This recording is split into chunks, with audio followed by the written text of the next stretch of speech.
நான் பேசுறது நல்லா கேக்குதா? சார். ஓகே சரி, ஸ்கிரீன் ஷேர் பண்றேன். ஃபர்ஸ்ட்டுக்கு கேள்விக்குள்ள போ. ஓகே சரி, உங்களுக்கு ஸ்கிரீன் எல்லாருக்கும் விளங்குதா பிள்ளைகள்? சார். ஓகே சரி, காணே இப்ப வாசிப்போம். முதலாவது விஷயம் உங்களுக்கு நான் இப்ப MCQ 25 பார்த்தாச்சு. அதுக்கப்புறம் பார்ட் 1ல வேறையா 4 ஸ்ட்ரக்சர் இருக்கு சரியா, அல்லது 5 ஸ்ட்ரக்சர் இருக்கும். மேக்சிமம் 5 ஸ்ட்ரக்சர் இருக்கும் பிள்ளை சரியா. அந்த 5 ஸ்ட்ரக்சருக்கும் ஒரு ஸ்ட்ரக்சருக்கு எத்தனை மார்க்ஸ் படி வரும்னு சொன்னா 5 மார்க்ஸ் படி வரும் சரியா பிள்ளை. 5 மார்க்ஸ் படி உங்களுக்கு வரும். ரொம்பவே லேசான ஸ்ட்ரக்சர்கள் தான் வாரதா இருக்கும் உங்களுக்கு சரியா. அதுல முதலாவது ஸ்ட்ரக்சர் எப்போதுமே சரியா, ஃபர்ஸ்ட் ஸ்ட்ரக்சர் எப்போதுமே பின்னங்களை அடிப்படையாக வச்சுதான் வரும். பின்ன கேள்விகளை அடிப்படையாக வச்சுதான் வரும். ஆகவே கிரேட் 10 ஆக்கள் சரியா, கிரேட் 11 இல்ல, கிரேட் 10ல இருக்கிறவங்களுக்கு பின்னங்கள் அப்படின்ற பாடம் எத்தனையாம் யூனிட் பிள்ளைகள்? யூனிட் நம்பர் 3, மூணாவது யூனிட் தான் பின்னங்கள். என்னது? பின்னங்கள். ஓகேவா? இந்த பின்னங்களை அடிப்படையா வச்சு உங்களுக்கு பார்ட் 1க்கும் கேள்வி வரும், பார்ட் 2க்கும் கேள்வி வரும் சரியா. பார்ட் 1லயும் வரும், பார்ட் 2லயும் வரும். பகுதி 2ல் எப்படி வரும்னா அட்சர கணித கோவைகளின் பின்னங்கள் அது சார்ந்ததாகவும் அமையும் பிள்ளை சரியா. பின்னங்கள்ன்ற தலைப்புக்குள்ள எல்லாமே வரும். ஓகே சரி, இப்ப கேள்விக்குள்ள போ. கேள்விக்குள்ள போறதுக்கு முன்னுக்கும் இந்த பின்ன கேள்வியை நாங்க எப்படி வாசிச்சு எப்படி தரவெடுக்கிறது எங்களுக்கு இன்னும் லேசாக இருக்கும். எப்படி வாசிக்கிற நான் உங்களுக்கு நேரத்தோடையும் சொல்லி தந்திருக்கிறேன். மெட்ஸ் படிக்கிறதுக்கு பெரிய நாலேஜ், நல்ல அதிர்ஷ்டம் சரியா, நல்ல கிளாஸ் போகணும் அப்படின்னு எல்லாம் தேவையில்ல சரியா. நல்லா வாசிக்கிற திறமையை நீ வளர்த்து கொண்டாயின்னு சொன்னா சரியா. எப்படி நல்லா வாசிக்கிற அப்படின்னு வாசிப்பு திறனை கூட்டிக்கோ. ரெண்டாவது விஷயம், வாசிக்கும் போதே விளங்கிக்கோ. வாசிக்கும் போதே விளங்குறதுக்கு மாதிரி வாசிக்கணும் சரியா. ஒரு சில மயக்க கேள்விகள் எல்லாம் வரும். மயக்க கேள்வி சார் நான் ஊசி அடிச்சுட்டு மயக்கிற அது இல்ல, அவன் கேட்கிற கேள்வி எங்களுக்கு விளங்காத இருக்கும். ஓகேவா? எவ்வளவுக்கு எவ்வளவு தியரி படிச்சாலும் வேலையில மெட்ஸை பொறுத்தளவு பேப்பர் செய்யறதை வச்சுதான் விஷயம் இருக்குது. ஓகேவா? சரி, ரெண்டாவது விஷயம் என்ன செய்ய, பெஸ்ட் விஷயம் என்ன சொன்னேன், நல்லா வாசிக்கணும், ரெண்டாவது விளங்கணும், மூணாவது தரவெடுக்கணும். அவ என்ன சொல்ல வாரான் இந்த கேள்வியால, அவ என்னத்த சொல்ல வாரான் அப்படின்னு விஷயத்தை தரவெடுக்கிற விஷயம்தான் மெட்ஸ். ஓகேவா பிள்ளை? ஓகே, இப்போ கேள்விக்குள்ள போவோம். கேள்வியை நான் வாசிச்சு எப்படி தரவை எடுக்கிறேன் அப்படின்ற விஷயத்த அவதானிங்க. ஓகேவா? ஃபர்ஸ்ட் அவதானிக்கணும், அதுக்கப்புறம் தான் நீங்க செயல்ல ஈடுபடணும் சரியா. இப்போ நான் எப்படி செய்யற விஷயத்த பார்த்து அவதானிங்க, அதுக்கப்புறம் நீங்க ஸ்டார்ட் பண்ணுங்க சரியா. அப்ப முதலாவது கேள்வியை வாசிக்கிறேன், நீங்களும் சேர்ந்து பாருங்க. மோகன் சரியா, மோகன் ஒருத்தர் காணி ஒன்றை கொள்வனவு செய்வதற்கு தன்னிடம் இருந்த பணத்தின் 4 ஒரு பகுதியை செலவு செய்தான். ஸ்டாப் பண்ணிடணும். எப்படி? மோகன் காணியொன்றை கொள்வனவு செய்வதற்கு தன்னிடம் இருந்த பணத்தின் 4 ஒரு பகுதியை செலவு செய்தான். அப்போ தரவு எப்படி எடுக்கிறேன் பிள்ளைகள் சரியா. தரவை நீங்க எப்படி எடுப்பீங்கன்னு சொன்னா முதலாவது யாருன்னு வேணும். யாரு? மோகன். யாரு? மோகன் எடுத்தாச்சு. ஓகே, இந்த மோகன் ஆள் வந்துகிட்டு என்ன செய்யறாருன்னு சொன்னா ஒரு காணி ஒன்றை கொள்வனவு செய்யறாரு. கொள்வனவுன்னு சொன்ன பிள்ளைகள் வாங்குறது. ஓகேயா? கொள்வனவு வேற, விற்பனை வேற. நாங்க சொல்லுவோம் கொள்வனவு விலை, விற்பனை விலைன்னு எல்லாம் கேள்விப்பட்டிருப்போம் சின்ன வயசுல. ஓகேவா? அப்ப கொள்வனவு அப்படின்னு சொல்றது பிள்ளைகள் வாங்குறத சொல்றது. என்னது? நாங்க வாங்குறத தான் கொள்வனவு. அப்ப கொள்வனவு செய்யறாரு. அந்த கொள்வனவு செய்யறதுல அவர் எவ்வளவு கொள்வனவு செய்யறாருன்னு சொன்னா அவரிடம் இருந்த பணத்தில் 4 ஒரு பங்கு கொடுக்கிறார். அப்போ அவருக்கு டோட்டலா ஃபெஸ்டுக்கு எத்தனை பணம் இருக்குன்னு சொன்னா 1 இருக்கும். அதாவது 4/4 பங்கு அவர்கிட்ட பணம் இருந்திருக்கும். அந்த 4/4ல 4/1 பங்கு கொடுத்து அவர் என்ன செய்யறாரு? காணியை வாங்குறாரு. என்ன செய்யறாரு? காணியினை வாங்குறாரு. தோட்டத்தை வாங்குறாரு. ஓகே, முதலாவது தரவுக்கான கேள்விக்கான விஷயத்தை, அதாவது தரவு எடுத்துட்டோம். ரெண்டாவது, அதில் கட்டிடம் ஒன்றை நிர்மாணிப்பதற்கு முழு பணத்தில் 20/7 செலவு செய்தான்.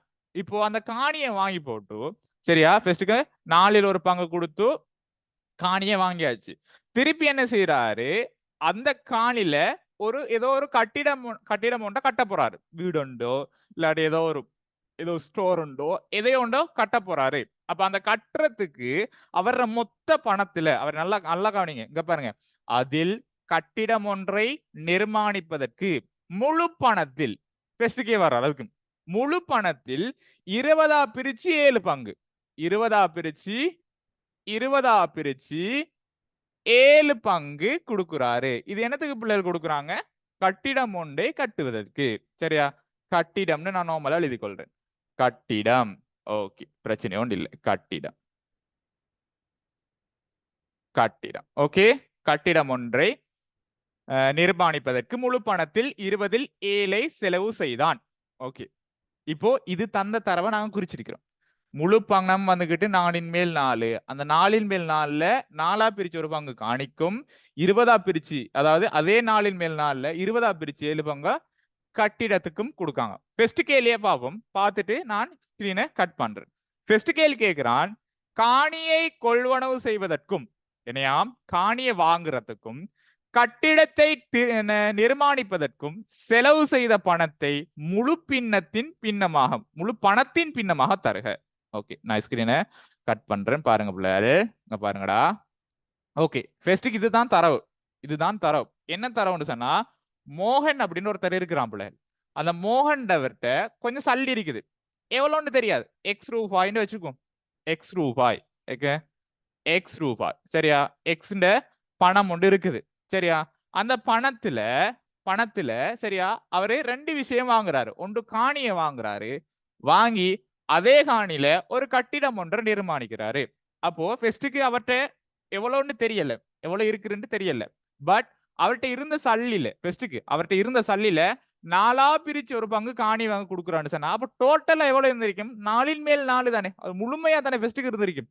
4 பிரிச்சா 1 பிள்ளைகள், 4 பிரிச்சா 1. ஆகவே முழுமையா அது ஃபர்ஸ்ட்டுக்கு இருந்திருக்கும். அந்த 4 பிரிச்சிருவாங்க. ஃபர்ஸ்ட்டுக்கு 4 டோட்டலா இருக்குது, அதை 4 பிரிச்சு அதுல ஒரு பங்கு காணியை கொடுத்துட்டு, அதே நேரம் அதே ஆள்ல 20 பிரிச்சு 7 பங்கு 20 பிரிச்சு 7 பங்கு கட்டிடம் கொடுக்குறாங்க. ஃபர்ஸ்ட் கேள்வி எங்கள்கிட்ட கேட்டது என்னன்னு சொன்னா, இந்த காணி கொள்வனவு செய்ததுக்கும் கட்டிடம் நிர்மாணிப்பதற்கும் சரியா அவர் மொத்த பணத்துல என்ன பின்னம் கொடுத்திருப்பாரு, என்ன பின்னம் செலவழிச்சிருக்கிறாரு, அதான் கேட்ட கேள்வி. அப்படின்னு என்ன அர்த்தம்னு சொன்னா, இவரையும் நீங்க என்ன செய்யணும் பிள்ளைகள்? கூட்டணும். என்ன செய்யணும்டா? கூட்டணும். வா கூட்டுவோம். ஃபர்ஸ்ட் கேள்விக்கான ஆன்சர் எடுப்போம். வாங்க கூட்டுவோம். முதலாவது என்ன?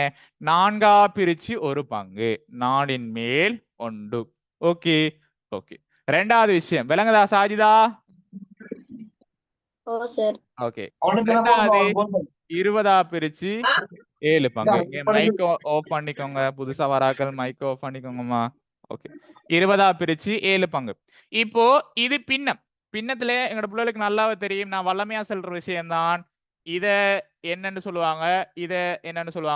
இத பகுதி எண் அப்படின்னு சொல்லுவாங்க. இத தொகுதி எண் அப்படின்னு சொல்லுவாங்க. என்ன பிள்ளை?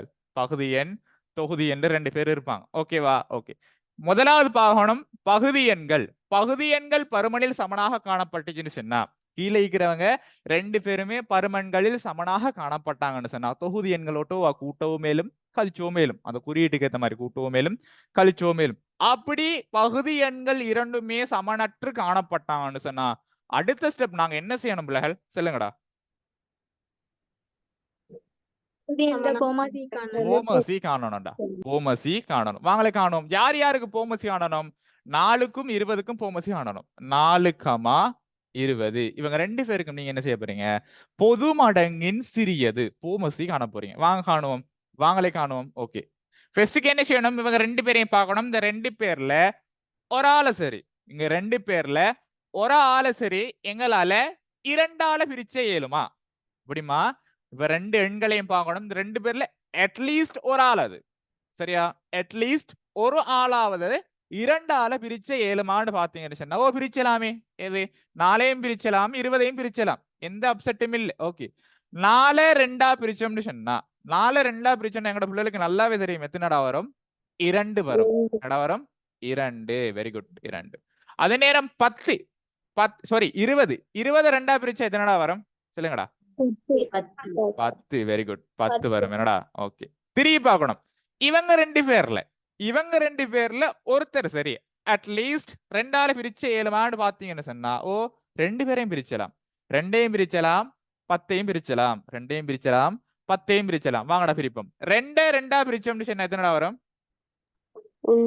1 வரும் வெரி குட்மா சரி 10 2 பிரிச்சா 5 வரும் வெரி குட் 5 வரும் ஓகே நான் இவ்வளவு ஆழமா நான் போறேன்னு சொன்னா விளக்கத்தை எடுத்துக்கணும்ன்றதுக்காக தான் நான் போறேன் இல்லாட்டி ஈஸியா இது ஓகே இது ஓகே அப்படின்னு போகலாம் ஆனா நாங்க படிக்கிறத தெளிவா படிக்கணும் ஒரு கேள்வி படிச்சாலும் அது வாழ்க்கையில மறக்கப்படாது அந்த மாதிரி தான் படிச்சணும் அதுக்கு தான் நான் இவ்வளவு ஆழமா போறேன் மறுபடி பார்க்கணும் இவங்க ரெண்டு பேர்ல ஒரு ஆளு சரி 2ஆல பிரிச்சலுமா இல்ல 5 பிரிச்சலாம் ஓகே 5 2ஆல பிரிக்கலாட்டி அடுத்த ஸ்டெப் 2க்கு பிறகு அடுத்த யாரு இருக்கிறாரு 3 இருக்கிறார் 3ஆல பிரிச்சலுமான்னு பார்க்கணும் 5 3ஆல பிரிச்சலுமா இயலாது 4க்கு வாய்ப்பே கிடையாது 4க்கு வாய்ப்பே கிடையாது அப்ப இருக்கிறது ஒரே ஒருத்தர் அவரால பிரிச்சாதான் அவரால பிரிச்சாதான் அப்ப 5ஆல பிரிப்போம் பிரிச்சா 1,1 ஆகவே அங்கால எழுதின பிள்ளைகள் 2 தர 5 2 தர 5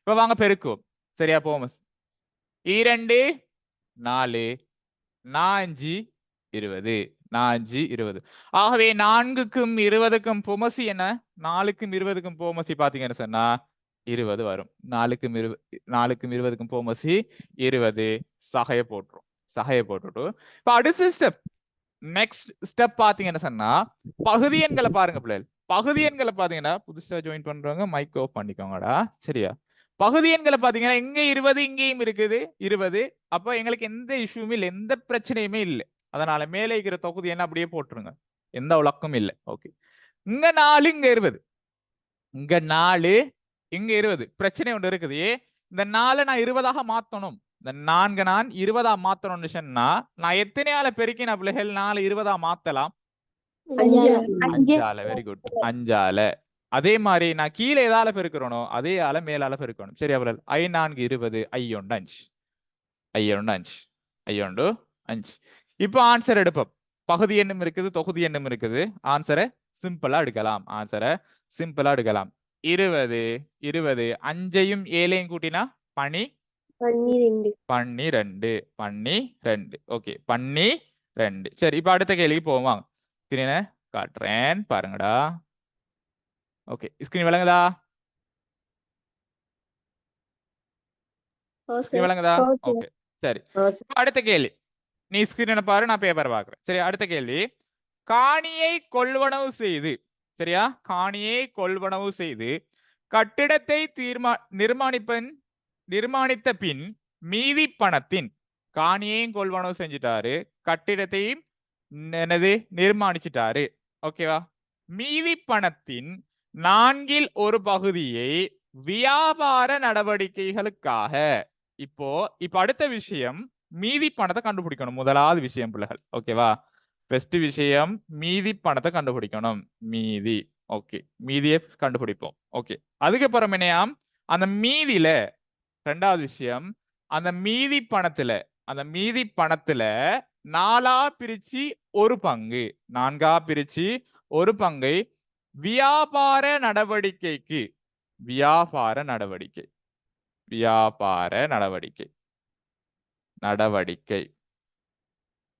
நல்லா பாத்துக்கோ பசிச்சா சாப்பிட்டுக்கோ அதெல்லாம் ஒரு பிரச்சனையும் இல்லை ஓகே வியாபார நடவடிக்கைக்காக செலவு செய்த பணத்தை முழு பின்னத்தின் பின்னமாக தருக பணத்தின் பின்னமாக தருக இப்ப கவனிங்கடா இங்க பாருங்கடா சரி கேள்வி விளையாச்சா பிள்ளைல உங்களுக்கு விலங்கலான்னு சொல்லி எந்த பிரச்சனையுமே கிடையாது ஓகேவா இப்ப கவனி கேள்வி என்னன்னு சொன்னா இப்ப நேரத்தோட அவர்கிட்ட கொஞ்சம் காசு இருந்துச்சு தானே அது ஓகேவா பிள்ளைகள் நேரத்தோட அவர்கிட்ட கொஞ்சம் காசு இருந்துச்சு அதுல ஏதாவது உங்களுக்கு பிரச்சனை இருக்கா இல்ல சார் இல்ல ஓப்பனா சொல்லு இல்ல ஓகே அந்த ஒரு ஒட்டுமொத்த 1 லட்சமோ 2 லட்சமோ இருக்குன்னு எப்பவுமே 1 லட்சம் இருக்கு அந்த 1 லட்சத்துல 4ஆ பிரிச்சு ஒரு பங்குக்கு என்ன செய்யறாரு காணியை வாங்குறாரு திருப்பி அது அந்த 1 லட்சத்துல இருந்ததுல 20ஆ பிரிச்சு 7 பங்க கட்டிடம் நிர்மாணிக்கிறாரு அப்போ காணியும் கட்டிடமும் வாங்கிய ரெண்டுக்கும் செலவழிச்சது அவர் மொத்த பணத்துல எத்தனை வீதம் பின்னங்கள் பிள்ளைகள் 20 12 20 12 அப்போ மொத்த பணம் அவர்கிட்ட நேரத்தோட 4 சொன்னேன் அதை நான் 20 20 கொடுக்கலாம் தானே 4 என்ன 4 பிரிச்சா உண்டு 20 20 கொடுத்தா என்ன 20 20 பிரிச்சாலும் உண்டு எப்படி பார்த்தாலும் ஒன்று வந்தா சரி ஓகேவா இப்போ அவர் செலவழிச்சது மொத்தத்துல செலவழிச்சது இது மொத்தத்துல செலவழிச்சது இது ஆகவே ஃபர்ஸ்ட்டுக்கு மீதியை கண்டுபிடிப்போம் வாங்க பிள்ளை மீதியை கண்டுபிடிக்கிறதுக்கு நான் போட்டேன் ஒரு சின்ன இது உண்டு மீதியை கண்டுபிடிக்கிறது ஃபர்ஸ்ட்டுக்கு நான் மீதியை கண்டுபிடிச்சணும் மீதி எப்படி கண்டுபிடிப்பேன்னு சொன்னா 20 20 தான் மொத்தம் அதாவது ஒன்று விஷயம் ஒன்றுல இருந்து இதை கழிச்சிங்கன்னு சொன்னா ஒன்றுல இருந்து இவரை கழிச்சிங்கன்னு சொன்னா மிச்சம் வரும் இது செலவழிச்சது மிச்சம் காணணும் ஒன்றை நீங்க எப்படி மாத்தலாம் 20 20 மாத்தலாம் பகுதி ரெண்டையும் சேமாக எடுத்துக்கொள்றதுக்காக பகுதி எண்கள் இரண்டுமே சமமாக காணப்படுச்சுன்னா மேல தொகுதி எண்கள் ஒட்டோவா கூட்டிப்படும் கழிச்சுப்படும் நான் சொன்னேன் சரியா அதனால 20 20 இங்க எத்தனை பிள்ளைகள் அவன் பாவிச்சிருக்கிறான் அவன் செலவழிச்சது 20 12 12 ஆகவே பகுதி எண்கள் இரண்டும் சமனாக காணப்படுகின்றன ஆகவே தொகுதி எண்கள் ஒன்றுல இருந்து ஒன்று கழிச்சுப்படும் நடுவுல இருக்குது கழிச்சிங்கன்னு சொன்னா பகுதி எண் 20 எங்களுக்கு பிரச்சனை கிடையாது 20 இருந்து 12 போனா எத்தனை பிள்ளைகள்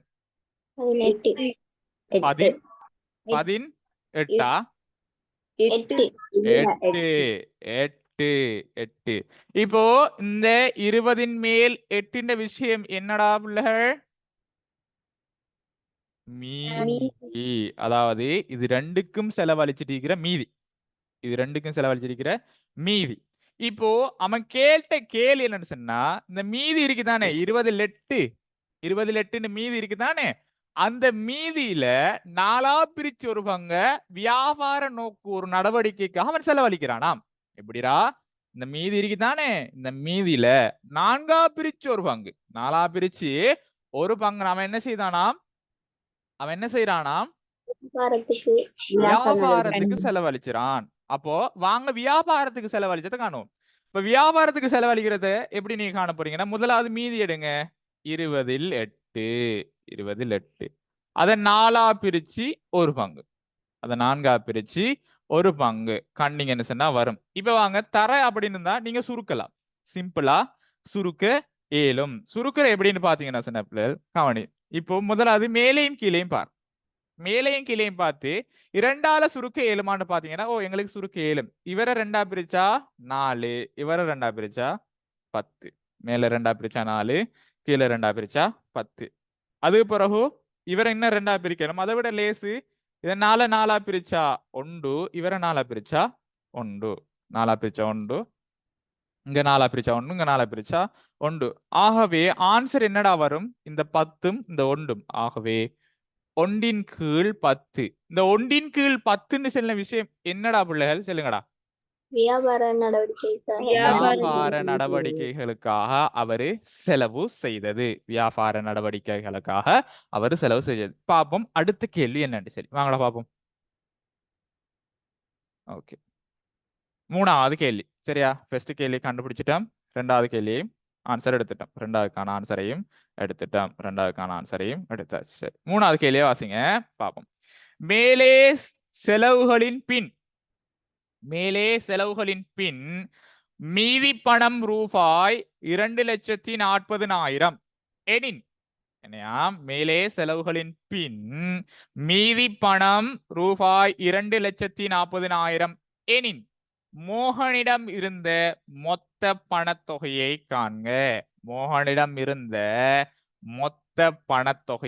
காண்க இதான் கேக்குறான் இதைத்தான் கேக்குறான் என்னையாம் இப்போ செலவழிச்சாச்சு இப்ப செலவழிச்சது இப்போ கொஞ்சம் நல்லா கவனி இங்கப்பா இதுலதான் நீ மிஸ்டேக் கூட சான்ஸ் கூட இருக்குது ஓகேவா ஃபர்ஸ்ட்டுக்கு இவங்க 2 பேருக்கும் அவன் செலவழிச்சது இது ஓகேவாடா இது சரியா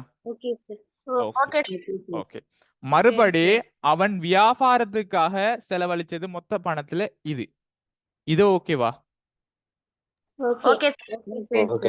ஓகே இப்போ டோட்டலா அதாவது ஒட்டுமொத்தமாக அவன் செலவழிச்சத காண்றதுன்னா இவரையும் கூட்டினா வருமா வரும் சார் வரும். அப்ப நாங்க முதலாவது காணுவோம் சரியா, மூணாவது விஷயத்துக்கு முதலாவது காணுவோம். இப்ப அவன் டோட்டலா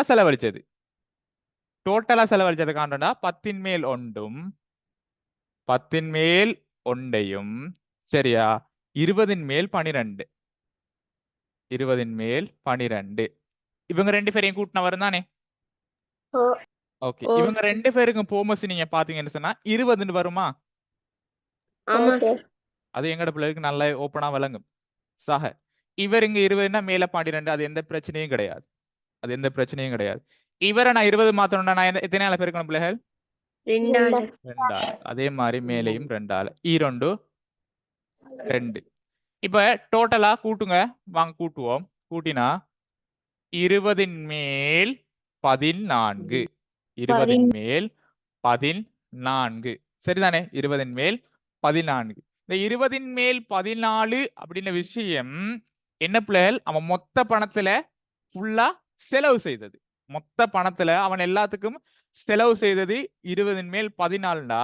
இப்போ கரண்ட்லியா சரியா, இப்போ ஒன் கோயினா எவ்வளவு அவன் மீதமா வச்சிருப்பான்?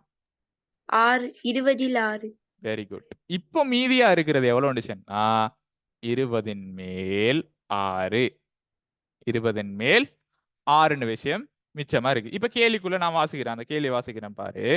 மேலே செலவு செய்த பின் மீதி பணம் ரூபாய் 2,40,000 எனின் சரியா, மீதி பணம் 2,40,000 எனின் மோகனிடம் இருந்த மொத்த பணத்தொகையை காண்க. 2,40,000. இப்போ இந்த பின்னம் தான் எவ்வளவு புலகள் சொல்லுங்கடா? 2,40,000. 2,40,000 ஆண்டாப்பா. ஓகேவா, 2,40,000 சொன்னா அவன் கேட்கிறான் மொத்த பணம் அப்படின்னு. சிம்பிளா உனக்கு ஒரு விஷயம் ஒன்று சொல்லித்தாரு சரியா, சிம்பிளா ஒரு விஷயம் ஒன்று சொல்லித்தாரு, நல்லா காணி. முதலாவது இதை சுருக்க ஏழுமான்னு பாரு. சுருக்க ஏழும் எப்படின்னு சொன்னா இவரை 2ஆ பிரிச்சா 3, இவரை 2ஆ பிரிச்சா 10. மேக்சிமம் சுருக்க ஏழுமான்னு பாரு. பார்த்துட்டு நல்லா கவனி, இதை வச்சா அந்த மொத்த பணத்தை கண்டுபிடிக்கலும். இப்படிதான் கண்டுபிடிக்கிறேன், நல்லா கவனி. இங்கப்பா இப்போ நான் இவரை எப்படி எழுதுறேன்னு சொன்னா இப்படி எழுதுறேன். இங்க பாரு, 3/10 சமன் 2,40,000.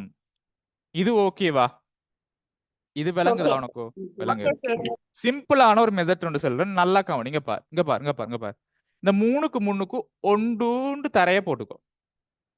தரைய போட்டுட்டு இந்த வரைக்கும் நான் பச்சையில வரைஞ்சிருக்கேன் தானே, இவர் இந்த சைட் இருக்கத்தக்கன மிச்சம் எல்லாரையும் நீ அங்கே கொண்டு போகணும். எப்படி இந்த இவர் இங்கால சைட் இருக்கத்தக்கன மிச்சம் எல்லாரையும் அங்கே கொண்டு போய் பிரிச்சு சுருக்கி எடுத்துட்டாயின்னு அவர் தான் ஆள். இந்த ஒன்றுண்டால் இங்கால இருக்கணும், மிச்சம் எல்லாரையும் அங்கே கொண்டு போ, அவ்வளவுதான் விஷயம். வா கொண்டு போ, இங்க வாங்களை கொண்டு போ, வாவை கொண்டு போ.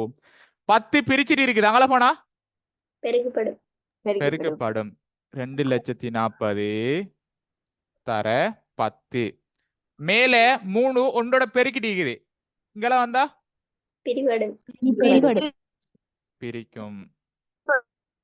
பிரிக்கும்.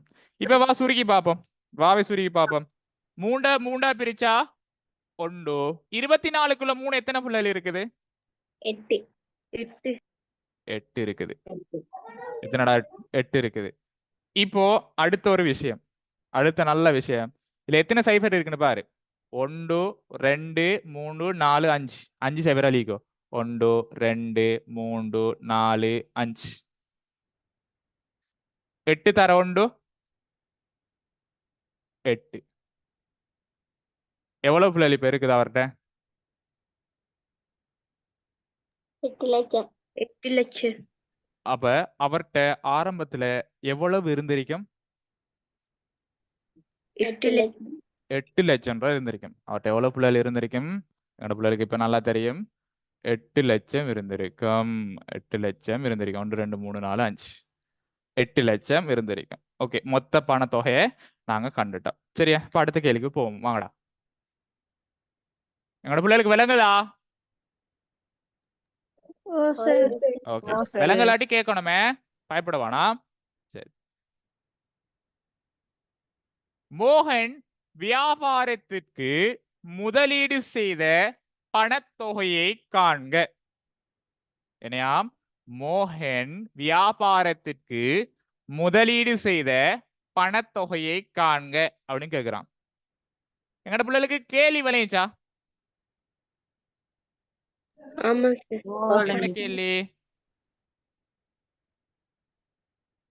மோகன் வியாபாரத்துக்கு செலவு செய்த பணத்தொகை. அதாவது இப்ப மோகன் எவ்வளவு இருக்குது பணம்? 8 லட்சம். அந்த 8 லட்சத்துல 4ல் ஒரு பங்கு அவரு காணிக்கு கொடுக்குறாரு. அதே மாதிரி 20ஆ பிரிச்சு 7 பங்கு கட்டிடம் கட்டுறதுக்கு அவர் கொடுக்குறாரு. அதே 8 லட்சத்துல 10ஆ பிரிச்சு ஒரு பங்கு அவர் என்ன செய்தாரு? 10ஆ பிரிச்சு ஒரு பங்கு வியாபாரத்துக்கு கொடுக்காரு.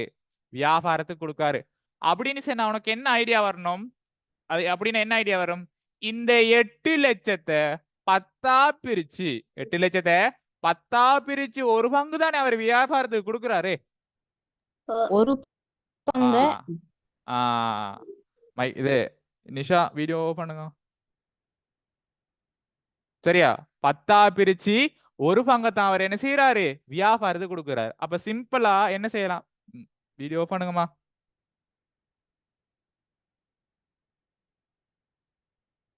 சரியா? இப்ப வாங்க 8 லட்சத்தை 10ஆ பிரிப்போம். இங்க எழுதுறேன், விளங்கும் தானே? ஓகே, முதலாவது 8 லட்சம்.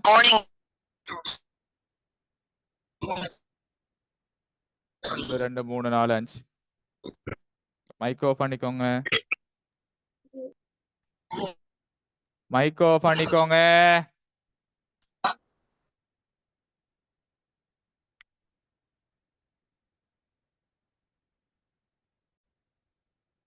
ஓகே, 8 லட்சம். இப்ப நாங்க எத்தனையால பிரிக்க போறோம் பிள்ளைகள்? 10ஆல. சம விளங்குதா பிள்ளை? சரி. முபசிரா மகள் விளங்குதா? ஓகே, 10ஆல பிரிக்க போறோம்னா சிம்பிள். இந்த ஜீரோவையும் இந்த ஜீரோவையும் கட் பண்ணி விட்டேன்னு சொன்னா எவ்வளவு வரும் மிச்சம்? எவ்வளவு வரும் மிச்சம்? 80,000. 80,000. இவ்வளவுதான் விஷயம். Simple simple. இப்ப யோசிச்சு பாரு, ஒட்டுமொத்த தியரி நான் ஒரு ஒயிட் போர்ட்ல கொண்டு வந்துட்டேன். இப்ப சிம்பிளா உனக்கு சமரிய சொல்ல. ஓகே, இப்ப 2வது கேள்வி வாசிக்கிறேன், பாப்போம். இப்போ இந்த 2வது ஸ்ட்ரக்சர் எதை அடிப்படையாக வச்சு வரும்னு சொன்ன பிள்ளைகள்? சுற்றளவு பரப்பளவு. சுற்றளவு பரப்பளவு, அதாவது யூனிட் 1ம் 6ம். யூனிட் 1, யூனிட் 6 சுற்றளவு பரப்பளவு இவரை அடிப்படையா வச்சுதான் வரும். சுற்றளவு பரப்பளவு. பரப்பளவு பரப்பளவு. ஓகேவா? ஓகே, சரி. சுற்றளவு பரப்பளவு அடிப்படையா வச்சுதான் இந்த கேள்வி வருது பிள்ளைகள். சரியா? முதலாவது நான் அந்த படத்தை வரைஞ்சிட்டு ஓடி வாரேன். எனக்கு ஒரு 2 மினிட்ஸ் டைம் தாங்க. ஓகே, கவனி. மாணவன் ஒருவன் பிறந்த நாள் வாழ்த்து மடல் ஒன்றை நிர்மாணிப்பதற்காக வெட்டி எடுக்கப்பட்ட மாதிரி ஒன்று உருவில் காட்டப்பட்டுள்ளது.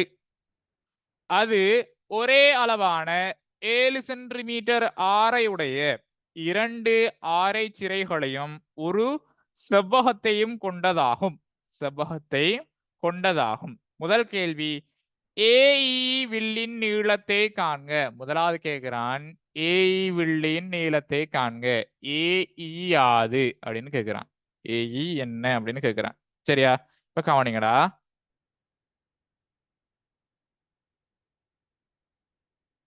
ஓகே, கேட்கிறான். முதலாவது இதுல என்ன உருவங்கள் இருக்கு அப்படின்னு விஷயம் தெரிஞ்சுக்கணும் பிள்ளை. முதலாவது இதுல என்ன உருவம் இருக்குது, எங்களுக்கு தெரிஞ்ச உருவங்கள் இருக்குதா அப்படின்னு பார்த்தா, 2 வந்துகிட்ட ஆரைச்சிறைகளும் ஒரு செவ்வகமும் இருக்கு. இது எப்படிப்பட்ட ஆரைச்சிறைன்னு பாத்தீங்கன்னா, ஒரு முழு வட்டத்தை 4ஆ பிரிச்சு ஒரு பங்கா இருக்கு. அதாவது கால் வட்டமா காணப்படுது. எப்படி பிள்ளைகளுக்கு இருக்குது? கால் வட்டமாக காணப்படுகின்றது. ஓகே, பிரச்சனை ஒன்று இல்லை. இப்போ இன்னைக்கு எங்களுக்கு தேவையானது வந்துகிட்டு சுற்றளவு பரப்பளவு சம்பந்தமான விஷயம். சுற்றளவு பரப்பளவு சம்பந்தமான விஷயம். ஒரு முழு வட்டம் ஒன்று எடுத்தீங்கன்னா சார், ஒரு மையத்திலிருந்து மாறா தூரத்தில் அசையும் புள்ளியினொழுக்கு தான் வட்டம் என அழைக்கப்படும். அது எங்கட பிள்ளைகளுக்கு நல்லாவே தெரியும். இப்படி ஒரு முழு வட்டத்தை எடுத்தீங்கன்னு சொன்னா அதற்கு பரப்பளவு சுற்றளவுன்னு 2 பேர் இருக்கிறாங்க. என்னது? ஒன்று பரப்பு, ஒன்று சுற்றளவு. சுற்றளவு பரப்பளவுன்னு 2 பேர் இருக்கிறாங்க. சுற்றளவுக்கான சமன்பாடை பாத்தீங்கன்னு சொன்னா, ஒரு முழு வட்டத்துக்கு சுற்றளவுக்கான சமன்பாடை பாத்தீங்கன்னா 2πr அப்படின்றும் அதே ஒரு முழு வட்டத்தின் பரப்பளவுக்கான சமன்பாடை பார்த்தீங்கன்னு சொன்னா பை ஆர் வர்க்கம் அப்படின்னு சொல்லுவாங்க. இதுல பைட பெருமானம் வந்துகிட்டு 22/7 அப்படின்றும் ஆரைன்னு சொல்ற விஷயம் வந்துகிட்டு ஆர் எனவும் அழைக்கப்படும். ஆர் எனவும் அழைக்கப்படும். ஆர் எனவும் அழைக்கப்படும். இதை தொடர்ந்து சரியா ஹாஃப் ஆயிருந்துச்சுன்னு சொன்னா முன்னுக்கு ஹாஃப், முக்கால் சொன்னா 4/3 அப்படின்ட்டு ஒவ்வொன்றுக்கு ஏத்த மாதிரி மாறும் பிழைகள். இந்த அடிப்படை விஷயம் இங்கே மைக் ஆஃப் பண்ணிக்கோங்க. இந்த அடிப்படை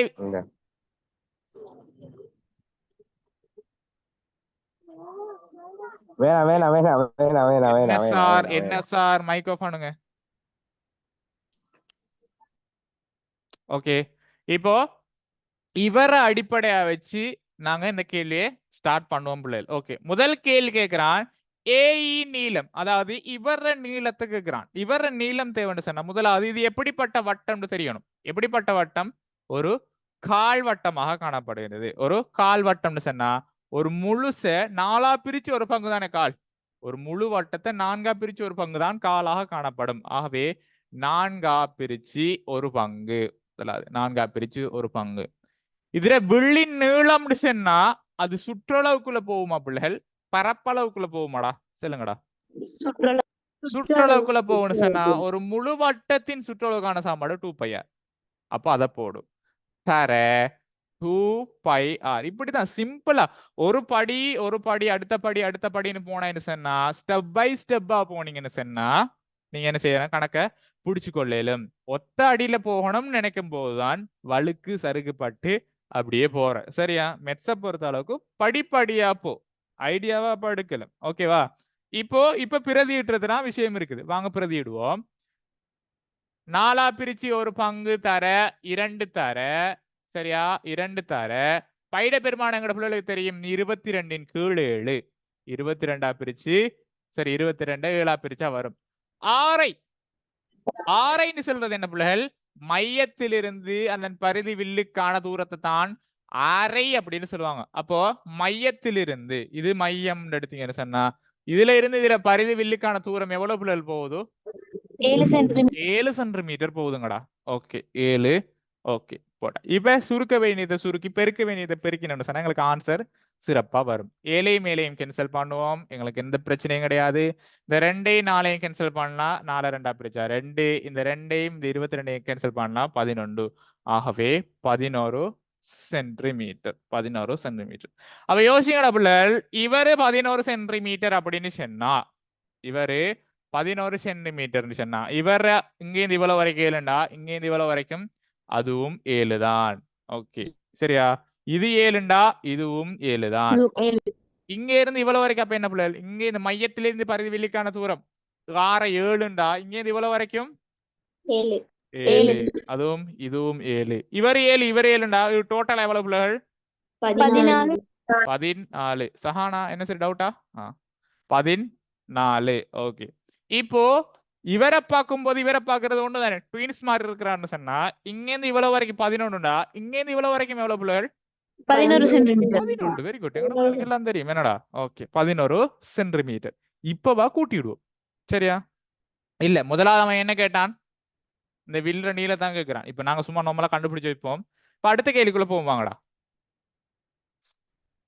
ஓகே, அடுத்த கேள்வி கேட்கிறான்.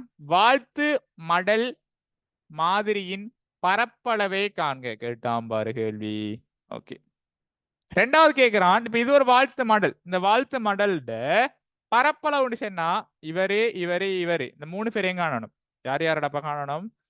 முதலாவது இவரை காணுவோம், ரெண்டாவது இவரை காணுவோம், மூணாவது இவரை காணுவோம். பட் இவரை கண்ணாலே போதும், இவரு சேமா வந்துடுவார். 2 பேரும் ஒரே மாதிரி இருக்கிறாங்க. அப்ப முதலாவது இவரை காணுவோமா? கால்வட்டத்தின் பரப்பளவு காணுவோமா? வாங்களே காணுவோம். ஓகே, கால்வட்டத்தின் பரப்பளவுன்னு சொன்னா 4ஆ பிரிச்சு ஒரு பங்கு தான் கால்வட்டம். 4ஆ பிரிச்சு 1. இதுல எங்களுக்கு எந்த பிரச்சனையும் கிடையாது. பரப்பளவுன்னு செல்லும் போது அதோட சமன்பாடு என்ன பிள்ளைகள்? என்னடா? பை ஆர் வர்க்கம். இப்ப வா பெருமானத்தை போடு, சுருக்கி பெருக்கி விட எடுப்போம். வா, ஓடி வாங்க. 4ஆ பிரிச்சு ஒரு பங்கு, 4 பிரிச்சு ஒரு பங்கு. பைட பெருமானம் என்னடா சிறுங்கடா அப்போ. Very good. 22 கீழ் 7. 6 வர்க்கம். 6 வர்க்கம்னா என்ன பிள்ளைகள் அர்த்தம்? 6 வர்க்கம்னு சொன்னா 6 தர 6 ஒரு இலக்கத்தை அதே இலக்கத்தால பெருக்கிறது தான் அதோட வர்க்கமாக வரும். அதுல வர்க்கமாக வரும். ஆகவே 6 வர்க்கம் என்ன பிள்ளைகள்? 6 தர 6 6 எவ்வளோடா? 7. 7 தர 7. 7 தர 7. இதுல ஏதாவது ஒரு பிரச்சனை இருக்கா உங்களுக்கு? இல்ல இல்ல. எங்களுக்கு எந்த பிரச்சனையுமே இல்ல. ஒரு அவ்வளோக்கும் இல்ல. என்னடா இந்த 7 இந்த 7 கேன்சல் பண்ணுவோம். இங்க 4 இங்க 22 ரெண்டா பிரிச்சா எவ்வளவு பிள்ளைகள் வரும்? 2. இவரை ரெண்டா பிரிச்சா 11. மத்தபடி பிரிக்கலுமா? ஏலாது. பெருக்கிட்டு பிரிப்போமா? இங்க 1 இருக்கிறது ஒரு 11 எந்த பிரச்சனையும் இல்ல. 11 தர 1 11 தர 7 11 7ஆல பெருக்கினா எங்களுக்கு பிள்ளைகளுக்கு நல்லா தெரியும் 77ன்னு வரும். 77 2ஆல பிரிச்ச போறோம். 77 2ஆல பிரிச்ச போறோம். சரியா? 77 2ஆ பிரிச்சா எவ்வளோ வரும்? 38.5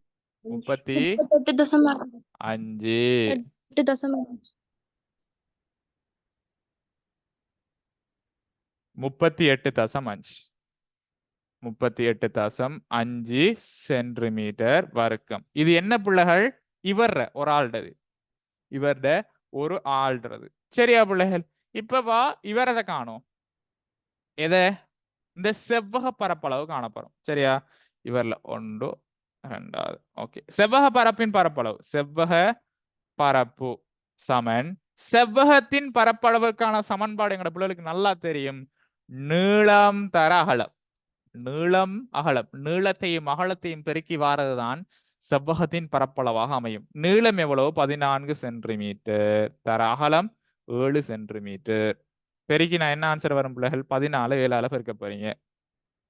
7 4 28க்கு 8 2 மிச்சம் 7 7 7 2 9 98 சென்டிமீட்டர் வர்க்கம். 98 சென்டிமீட்டர் வர்க்கம். இப்போ எங்கட பிள்ளைகளுக்கு நல்லா தெரியும். இப்ப இவரது வந்துகிட்டு 98. இவர் எவ்வளவு? 38.5. இவரையும் அப்ப எவ்வளவு பிள்ளைகள்? 38.5.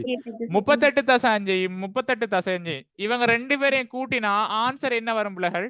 இவர் வருவாரா? 77 வரும் பிள்ளைகள். 77. ஆகவே இந்த 77 இந்த 98ஐயும் கூட்டினா மொத்த பரப்பு வருமா? வருமாடா? ஓடா வரும்டா. வாங்கடா செய்வோம். என்னடா? 77 பிளஸ் 98 மொத்த பரப்பு சமன். ஆகவே 8ஐ மேலேயும் கூட்டினா எத்தனை வரும்? 15க்கு 5 மைக் ஆஃப் பண்ணுங்கம்மா. 15க்கு 5 1 மிச்சம் 16 3 17 175 சென்டிமீட்டர் வர்க்கம். இது விளைஞ்சா மொத்த பரப்பளவு கண்டது விளைஞ்சா ஏதாவது டவுட்னா கேளுங்க, நான் சொல்லித்தரேன். மொத்த பரப்பு அடுத்து போவாங்கடா. சரி, 3வது கேள்வி. வாழ்த்து மடல் மாதிரியை சுற்றி ஒரு நாடாவினால் அழகுபடுத்த தீர்மானிக்கப்பட்டதாயின் அதற்கு தேவையான நாடாவின் நீளத்தை காண்க. நீங்க வாசிக்கும் போதே விளங்கிடணும் பிள்ளைகள். நீ வாசிக்கும் போதே நீ விளங்கணும்னு சொன்னா நீ நிறைய பேப்பர் செய்யணும். நீ பேப்பர் செஞ்சாதான் நீ வாசிக்கிறது விளங்கும். ஒருக்காதான் பேப்பரை என்னது நீங்க பேப்பரை நான் என்ன பொறுத்தளவுக்கு நான் விளங்குறேன். பேப்பரை நீங்க 3 தடவை சந்திப்பீங்க போல. எப்ப? ஃபர்ஸ்ட் டேர்ம், 2வது செகண்ட் டேர்ம், 3வது தேர்ட் டேர்ம். அதனாலதான் உங்களுக்கு பேப்பர்னு கிட்ட பாயும். எக்ஸாம்னு போது நான் ஒரு விஷயம் சொல்றேன். ஓகேவா? இந்த அட்டை இருக்குதானே, இந்த அட்டையில முழுக்க சுற்றளவு முழுக்க இந்த சுத்தி இருக்கிறவரை ஒரு நாடா ஒன்றினால அலங்காரம் செய்ய போறாராம். ஒரு நாடா ஒன்றால அலங்காரம் செய்ய போறார்னு சொன்னால் அந்த நாடாவின் நீளத்தை காண்க அப்படின்னா என்ன அர்த்தம் பிள்ளைகள்? இவரை சுற்றளவு அவன் மறைமுகமாக கேட்கிறான். ஓப்பனா இதை கேட்காம இதுல சுற்றளவு என்னன்னு ஓப்பனா அவன் கேட்காம சுத்தி வளைச்சு ஒரு சில அப்படித்தானே சில விஷயங்களை ஓப்பனா கேட்க மாட்டான்.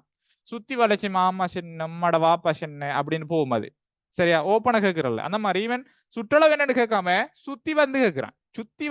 எப்படி? இதை முழுசா நான் நாடாவால விண்ணோனம், நாடாவோட நீளம் என்ன, எவ்வளவு நாடா அளவு தேவைன்னு சொன்னா இதுல சுற்றளவு. இப்ப வாங்க சுற்றளவு காணுவோம். சரியா?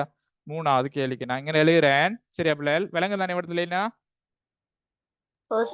ஓகே, இப்ப வா இங்க இருந்து ஸ்டார்ட் பண்ணுவோம். வா, இந்த பில இருந்து ஸ்டார்ட் பண்ணா பில இருந்து சி வரைக்கும் எவ்வளோடா 14 14. சீல இருந்து இந்த இருக்கு இந்த துண்டுக்கு 7 மறுபடி இங்க இருந்து இவ்வளவு வரைக்கும் அதாவது சீல இருந்து டிக்கு மொத்தமா எவ்வளோடா 14. Very good 14. மறுபடி வெரி குட் 14 பாருவோமே திருப்பி டில இருந்து ஈக்கு எவ்வளோடா 11 பிளஸ் அதுக்கப்புறம் ஈல இருந்து ஏக்கு எவ்வளோடா 11. Very good 11. மறுபடி ஏயில இருந்து பிக்கு எவ்வளோடா சொல்லுங்கடா 14. இப்ப சரியா நீ சென்டிமீட்டர் சென்டிமீட்டர் சென்டிமீட்டர் அப்படின்னு போடாம ஒட்டுமொத்தமா பிரேக்கரை போட்டு சென்டிமீட்டர் விஷயம் முடியுது. நீ தனித்தனியா சென்டிமீட்டர் போறது இது ஒட்டுமொத்தமா கூட்டினீங்கன்னு சொன்னா இது ஒட்டுமொத்தமா கூட்டினா உனக்கு என்ன ஆன்சர் வரும்னு சொன்னா என்ன ஆன்சர் வரும் சொல்லுங்க பாப்போம். 64 சென்டிமீட்டர். சுவரா நான் கூட்டையில உன நம்பி போட்டேன் 64 சென்டிமீட்டர் 64 சென்டிமீட்டர் வருண்டப்பா 64 சென்டிமீட்டர். சரி அடுத்த கேள்வி பார்ப்போம். என்ன பிள்ளை விளங்குதானே விஷயம் விளங்கலாட்டி கேட்டணும். சரி அடுத்த கேள்வி பாருங்க. அடுத்த கேள்வி மேலே வாழ்த்து மடல் மாதிரியின் செவ்வகத்தினதும் ஆரை சிறையினதும் பரப்பளவுகளுக்கு இடையிலான விகிதத்தை எளிய வடிவில் காண்க. எளிய வடிவில் தரட்டான் இங்க வா. ஒன்றும் இல்லை அவன் என்ன கேட்கிறான்னு சொன்னா 4வது விஷயம் கேட்கிறான். செவ்வகம் இருக்கா இருக்கு. அடுத்தது இவங்க 2 பேர் இது ஒரு கால் வட்டம் இது ஒரு கால் வட்டம் 2 பேரையும் சேர்த்தா என்ன வட்டம் அரை வட்டம் அரை வட்டம். ஓகேவா அது பிரச்சனை ஒன்றும் இல்லை. செவ்வகத்தின் பரப்பளவு எவ்வளவு பிள்ளைகள் 98. இந்த 98 நான் 14 தர 7 போடலுமா அது உங்களுக்கு ஏதாவது பிரச்சனை இருக்கா? நான் இவரால பெருக்கிறதால எனக்கு வருது ஏதாவது பிரச்சனை இருக்கா இல்லையே இல்ல. இந்த அரை வட்டத்தின் பரப்பளவு டோட்டலா 77 இருக்கு என்ன பிள்ளை 38 38. இந்த 77 நான் 11 தர 7 போட்டா என்ன ரெண்டு சரிதானே 14 தர 7ஐயும் 98 வரும். அதே நேரம் இந்த 77 நான் 11 தர 7 போடலாம் தானே போடலாம். இப்போ இந்த 7ஐயும் இங்க அழைக்கிற 7ஐயும் நான் கேன்சல் பண்ணலாம். பிரச்சனையா இருக்கா? இங்களை நான் இதை விட்டுறணும் அங்களை விட்டினா எனக்கு எந்த பிரச்சனையும் இல்லை. அதான் சரிசமமா போகும். இந்த 7ஐயும் விட்டுறேன் ஏதாவது ஒரு பிரச்சனையா இல்ல. மிச்சமா 14க்கு 11 இருக்குது. இவங்களே ஏதாவது ஒரு வகையில சுருக்கலுமா இன்னும் 2ஆல பிரிச்சாங்களே 2ஆல பிரிக்கணும் 3ஆல பிரிச்சாங்களே 3ஆல பிரிக்கணும் 4ஆல சுருக்க வாய்ப்பு இருக்கா இல்ல. ஆகவே செவ்வகம் அரை வட்டம் அதாவது அந்த மட்டம் மத்த வட்டம் இவங்களுக்கான என்னது கேட்கிறான் கேட்டான் விகிதம். விகிதம் எப்படி பிள்ளைகள் வருது 14க்கு 11 விளைஞ்சா கிளியரா? ஓகே பாப்போம் வாங்க. சம்ராஸ் அப்படின்னு ஒருத்தர் இருக்கிறான் சரியா பிள்ளைகள். சம்ராஸ் சைக்கிள் ஒன்றில் தனது வீட்டிலிருந்து நகரத்தில் உள்ள சரியா நகரத்தில் உள்ள எனக்கு ஒரு பிரச்சனை ஒன்று இருந்துச்சு பிள்ளைகள் சின்ன வயசுல. இந்த நகரண்ட விஷயம் நரகமா மாறிடுது. நான் வாசிக்கும் போது நகரம் வராது சரியா வரலாறுக்கு வள்ளலாறுன்னு வரும். அந்த ராணாவில பிரச்சனை இப்போ ஓகே ஆயிட்டு இப்போ கூட கொஞ்சம் வந்துச்சு நகரத்திല് நரகம்னு போயிருது. அந்த மாதிரி யாருக்கு சரி பிரச்சனை இருக்குதா உங்களுக்கு? நகரம் வராது நரகம்னு போயிருது. ஓகேவா வரலாறுக்கு வள்ளலாறு வரவே வராது ஒரு மாதிரி இப்ப வந்துட்டு. ஓகே தனது வீட்டிலிருந்து நகரத்தில் உள்ள வியாபார நிலையம் ஒன்றுக்கு சென்று மீண்டும் திரும்பி வந்த வீதம் ஒரு பூரணமற்ற தூர நேர வரைவில் காட்டப்பட்டுள்ளது. நீங்க விகிதம் அப்படின்ற பாடம் கிரேட் 11 ஆக்கள் கிரேட் 10ல படிச்சிருக்கீங்களா? ஆமா சார். அதே மாதிரி கிரேட் 10 ஆக்கள் படிச்சிருக்கீங்களாடப்பா? நல்லா கவனிச்சுக்கோ சரியா. இதுல அர்த்தம் என்னன்னு சொன்னா இது படிப்படியா ஆறு முடுகுது. இது படிப்படியா ஆறு முடுகாது வேகம் வந்து இப்படி கூடிட்டு போகுது கொஞ்சம் கொஞ்சமா கூட்டிட்டு போகுது. ஆனா இது சீராக போகுது அப்படியே சீராக போகுது சரியா. வேகம் வந்து இப்படி சீராக கூடிட்டு போகுது. அதே நேரம் இவத்துல வேகம் வந்துகிட்டு என்ன செய்யுதுன்னு சொன்னா ஓய்வில் காணப்படுகின்றது. ஓய்வில் இருக்கிறாங்க. அதாவது இதுல விஷயம் என்னன்னு சொன்னா வேகம் கொஞ்சம் கொஞ்சம் கொஞ்சம் கொஞ்சமா கூடுது. அதாவது சாரி, தூரம் கொஞ்சம் கொஞ்சம் கொஞ்சமா கூடுது. தூரம் இது தூர நேர வரைவு தானே பிள்ளைகள். இவரை ஒரு இங்க இருந்து இவ்வளவு வரைக்கும் டைம்ல இந்த இங்க இருந்து இவ்வளவு வரைக்கும் டைம்ல போயிருக்கிறாரு. போகும்போது அவர் தூரம் என்ன செய்யுது பிள்ளைகள் கொஞ்சம் கொஞ்சமா கூடுது கிலோமீட்டர்ல. சரியா? இவர் என்ன செய்வாரு 10 நிமிஷத்துல 2 கிலோமீட்டர் போயிருப்பாரு. 20 நிமிஷத்துல 4 கிலோமீட்டர் போயிருக்கிறாரு. இது இவ்வளவு வரைக்கும் அவர் நடந்த விஷயம். இங்க இருந்து இவ்வளவு வரைக்கும் ஓய்வில் உள்ளார். ஓய்வில இருக்கிறாரு. அதான் இந்த விஷயம் அப்படியே மாறாம இருக்குது. இந்த விஷயம் மாறாம அப்படியே இருக்குன்னு சொன்ன என்ன அர்த்தம் சொன்னா அவரு ஒரு இடத்துல அப்படியே ஸ்டே பண்றாரு, நிக்கிறாரு அப்படின்னு அர்த்தம். இந்த இடம் என்ன பிள்ளைகள்? அவர் பயணிக்கிறாரு. இங்க இருந்து இவ்வளவு வரைக்கும் அவர் பயணிக்கிறாரு. இங்க இருந்து இவ்வளவு வரைக்கும் அவரு ஓய்வில் இருக்கிறாரு. இந்த விஷயம் எங்களோட பிள்ளைகளுக்கு இப்ப நான் சொன்னது விளங்கிச்சாடா? விளங்கிச்சா? ஓகே. முதலாவது கேள்வி கேட்கிறான், சம்ராஜ் வியாபார நிலையத்தில் செலவு செய்த காலம் எவ்வளவு? இவரு இங்க இருந்து வீட்டை இருந்து போறாரு. போய் இங்க நின்னது இங்க போறவுதானே ஓய்வில் நிக்கிறாரு. இங்க இருந்து அவரு பயணம் செஞ்சு இவ்விடத்துல தானே ஓய்வில் இருக்கிறாரு. இந்த ஓய்வில் இருக்கிற இடம் தானே பிள்ளைகள் அவர் வியாபார நிலையத்துல அவர் செலவு செஞ்சிருப்பாரு டைம். நல்லா யோசிச்சு பாரு. இங்க இருந்து அவர் பயணம் செஞ்சிருப்பாரு. பயணம் செஞ்சு அந்த கடைக்கு போன பிறகு தானே அவர் தூரம் அப்படியே மாறாம இருக்குது. டைம் போகுது ஆனா தூரம் மாறல. டைம் அப்படியே கூட்டிட்டு போகுது. ஆனா தூரம்ன்ற விஷயம் கூட இல்ல, அப்படியே இருக்குது. அப்படின்னா என்ன அர்த்தம்? இந்த துண்டுல தான் அவர் என்ன செய்யறாரு? ஓய்வில் இருந்திருக்காரு. அப்ப ஓய்வில் இருந்தது வந்துகிட்டு அதாவது இப்ப டோட்டலா அவர் செலவழிச்ச டைம் எவ்வளவு பாரு. முதலாவது விஷயம், அவர் டோட்டலா இங்க இருந்து இவ்வளவு வரைக்கும் வந்திருக்காரு 40. அவரு டோட்டலா அவர் செலவழிச்ச டைம் எவ்வளவு? முதலாவது விஷயம் 40 நிமிடம். அவர் மொத்தமா செலவழிச்சது 40 நிமிடம். 40 நிமிடம். அதுல அவரு பயணம் செஞ்ச நேரம் எவ்வளவு? இங்க இருந்து எவ்வளவு வரை தான் அவர் பயணம் செஞ்சிருக்காரு. அது எவ்வளவு நேரம்? 20 நிமிடம். டோட்டலா செலவழிச்சது 40. அதுல பயணம் செலவழிச்சது 20 சொன்னா மீதி தானே அவர் கடைக்குள்ள இருந்திருப்பாரு. அப்ப 40ல இருந்து 20 போனா எவ்வளவு பிள்ளை? 20 நிமிடம். நிமிடங்கள். முதலாவது கேள்வி எங்கட பிள்ளைகளுக்கு விளைஞ்சா? விளைஞ்சாடா? ஓகே. இரண்டாவது கேள்வி பாரு. பாப்.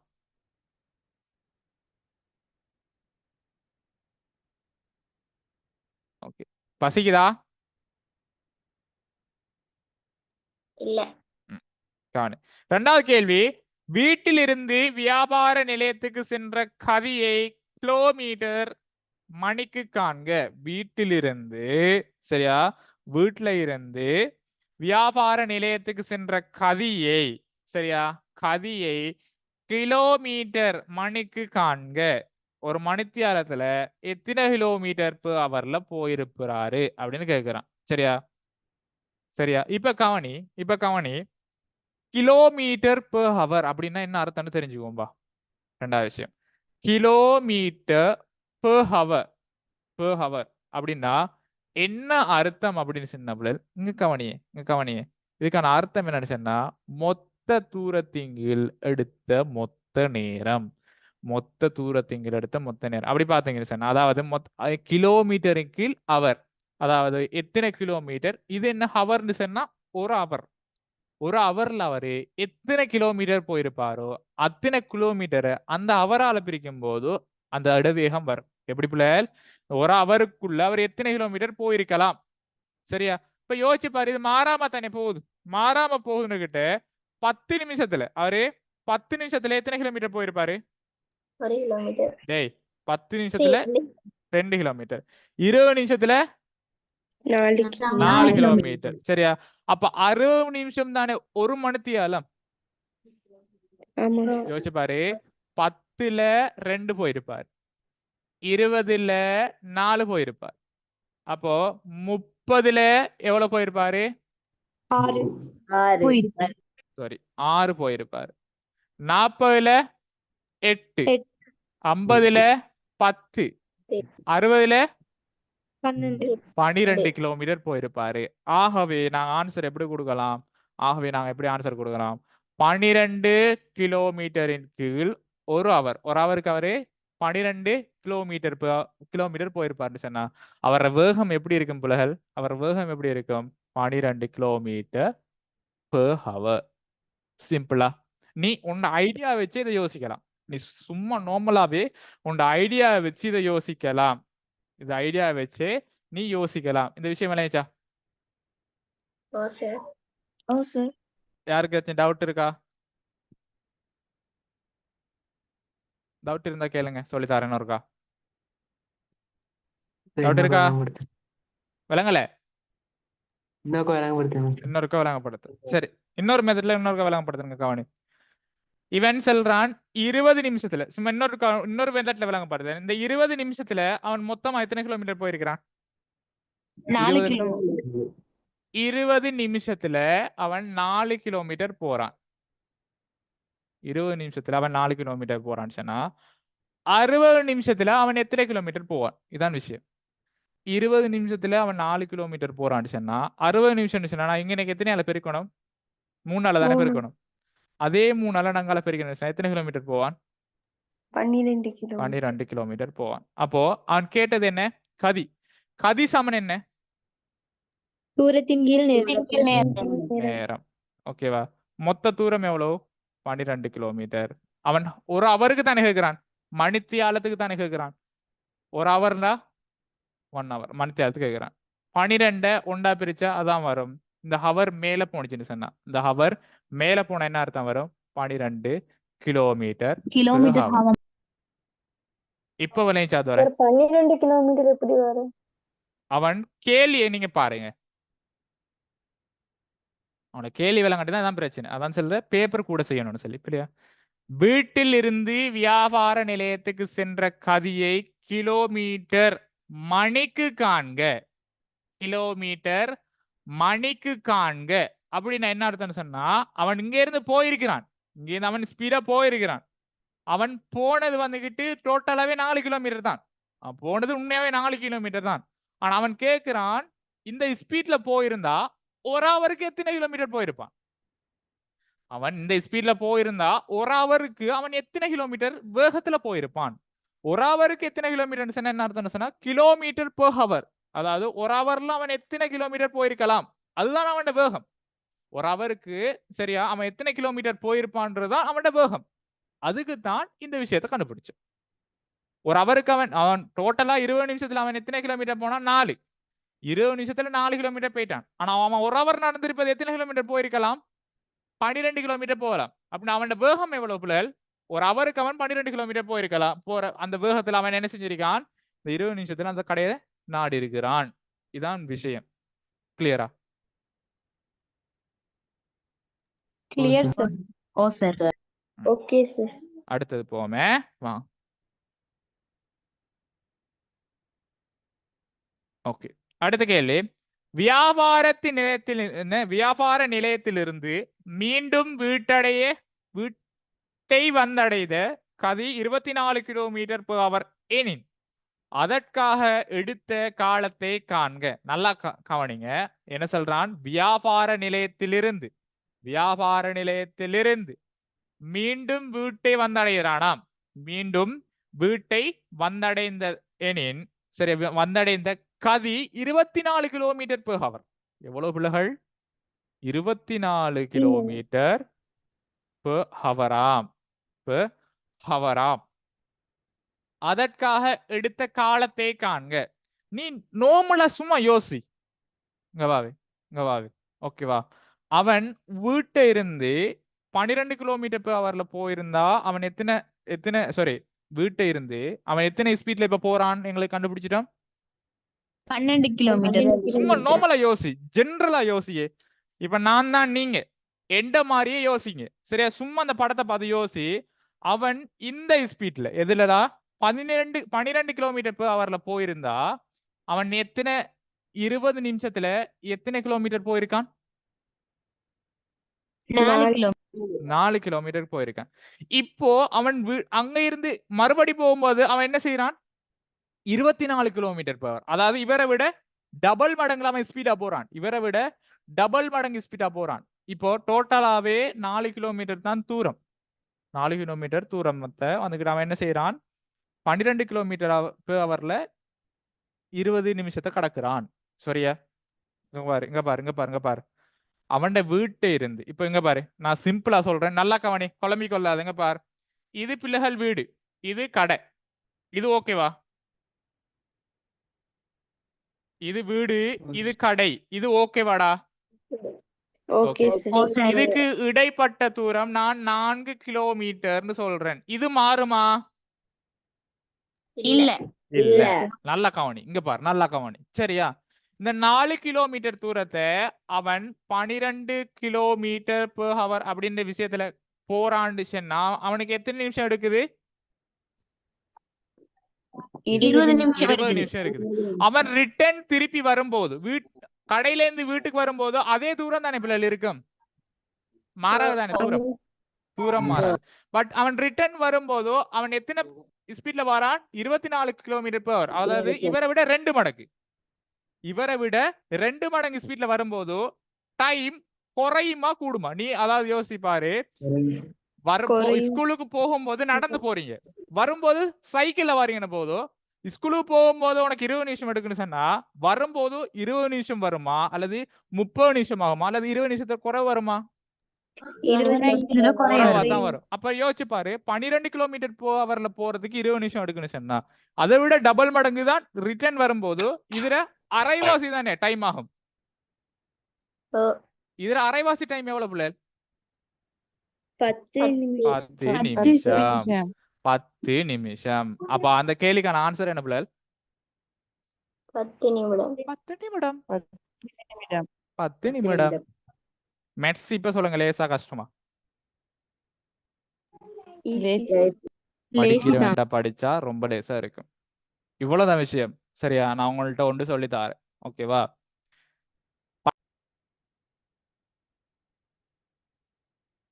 ஓகே, அடுத்த கேள்வி.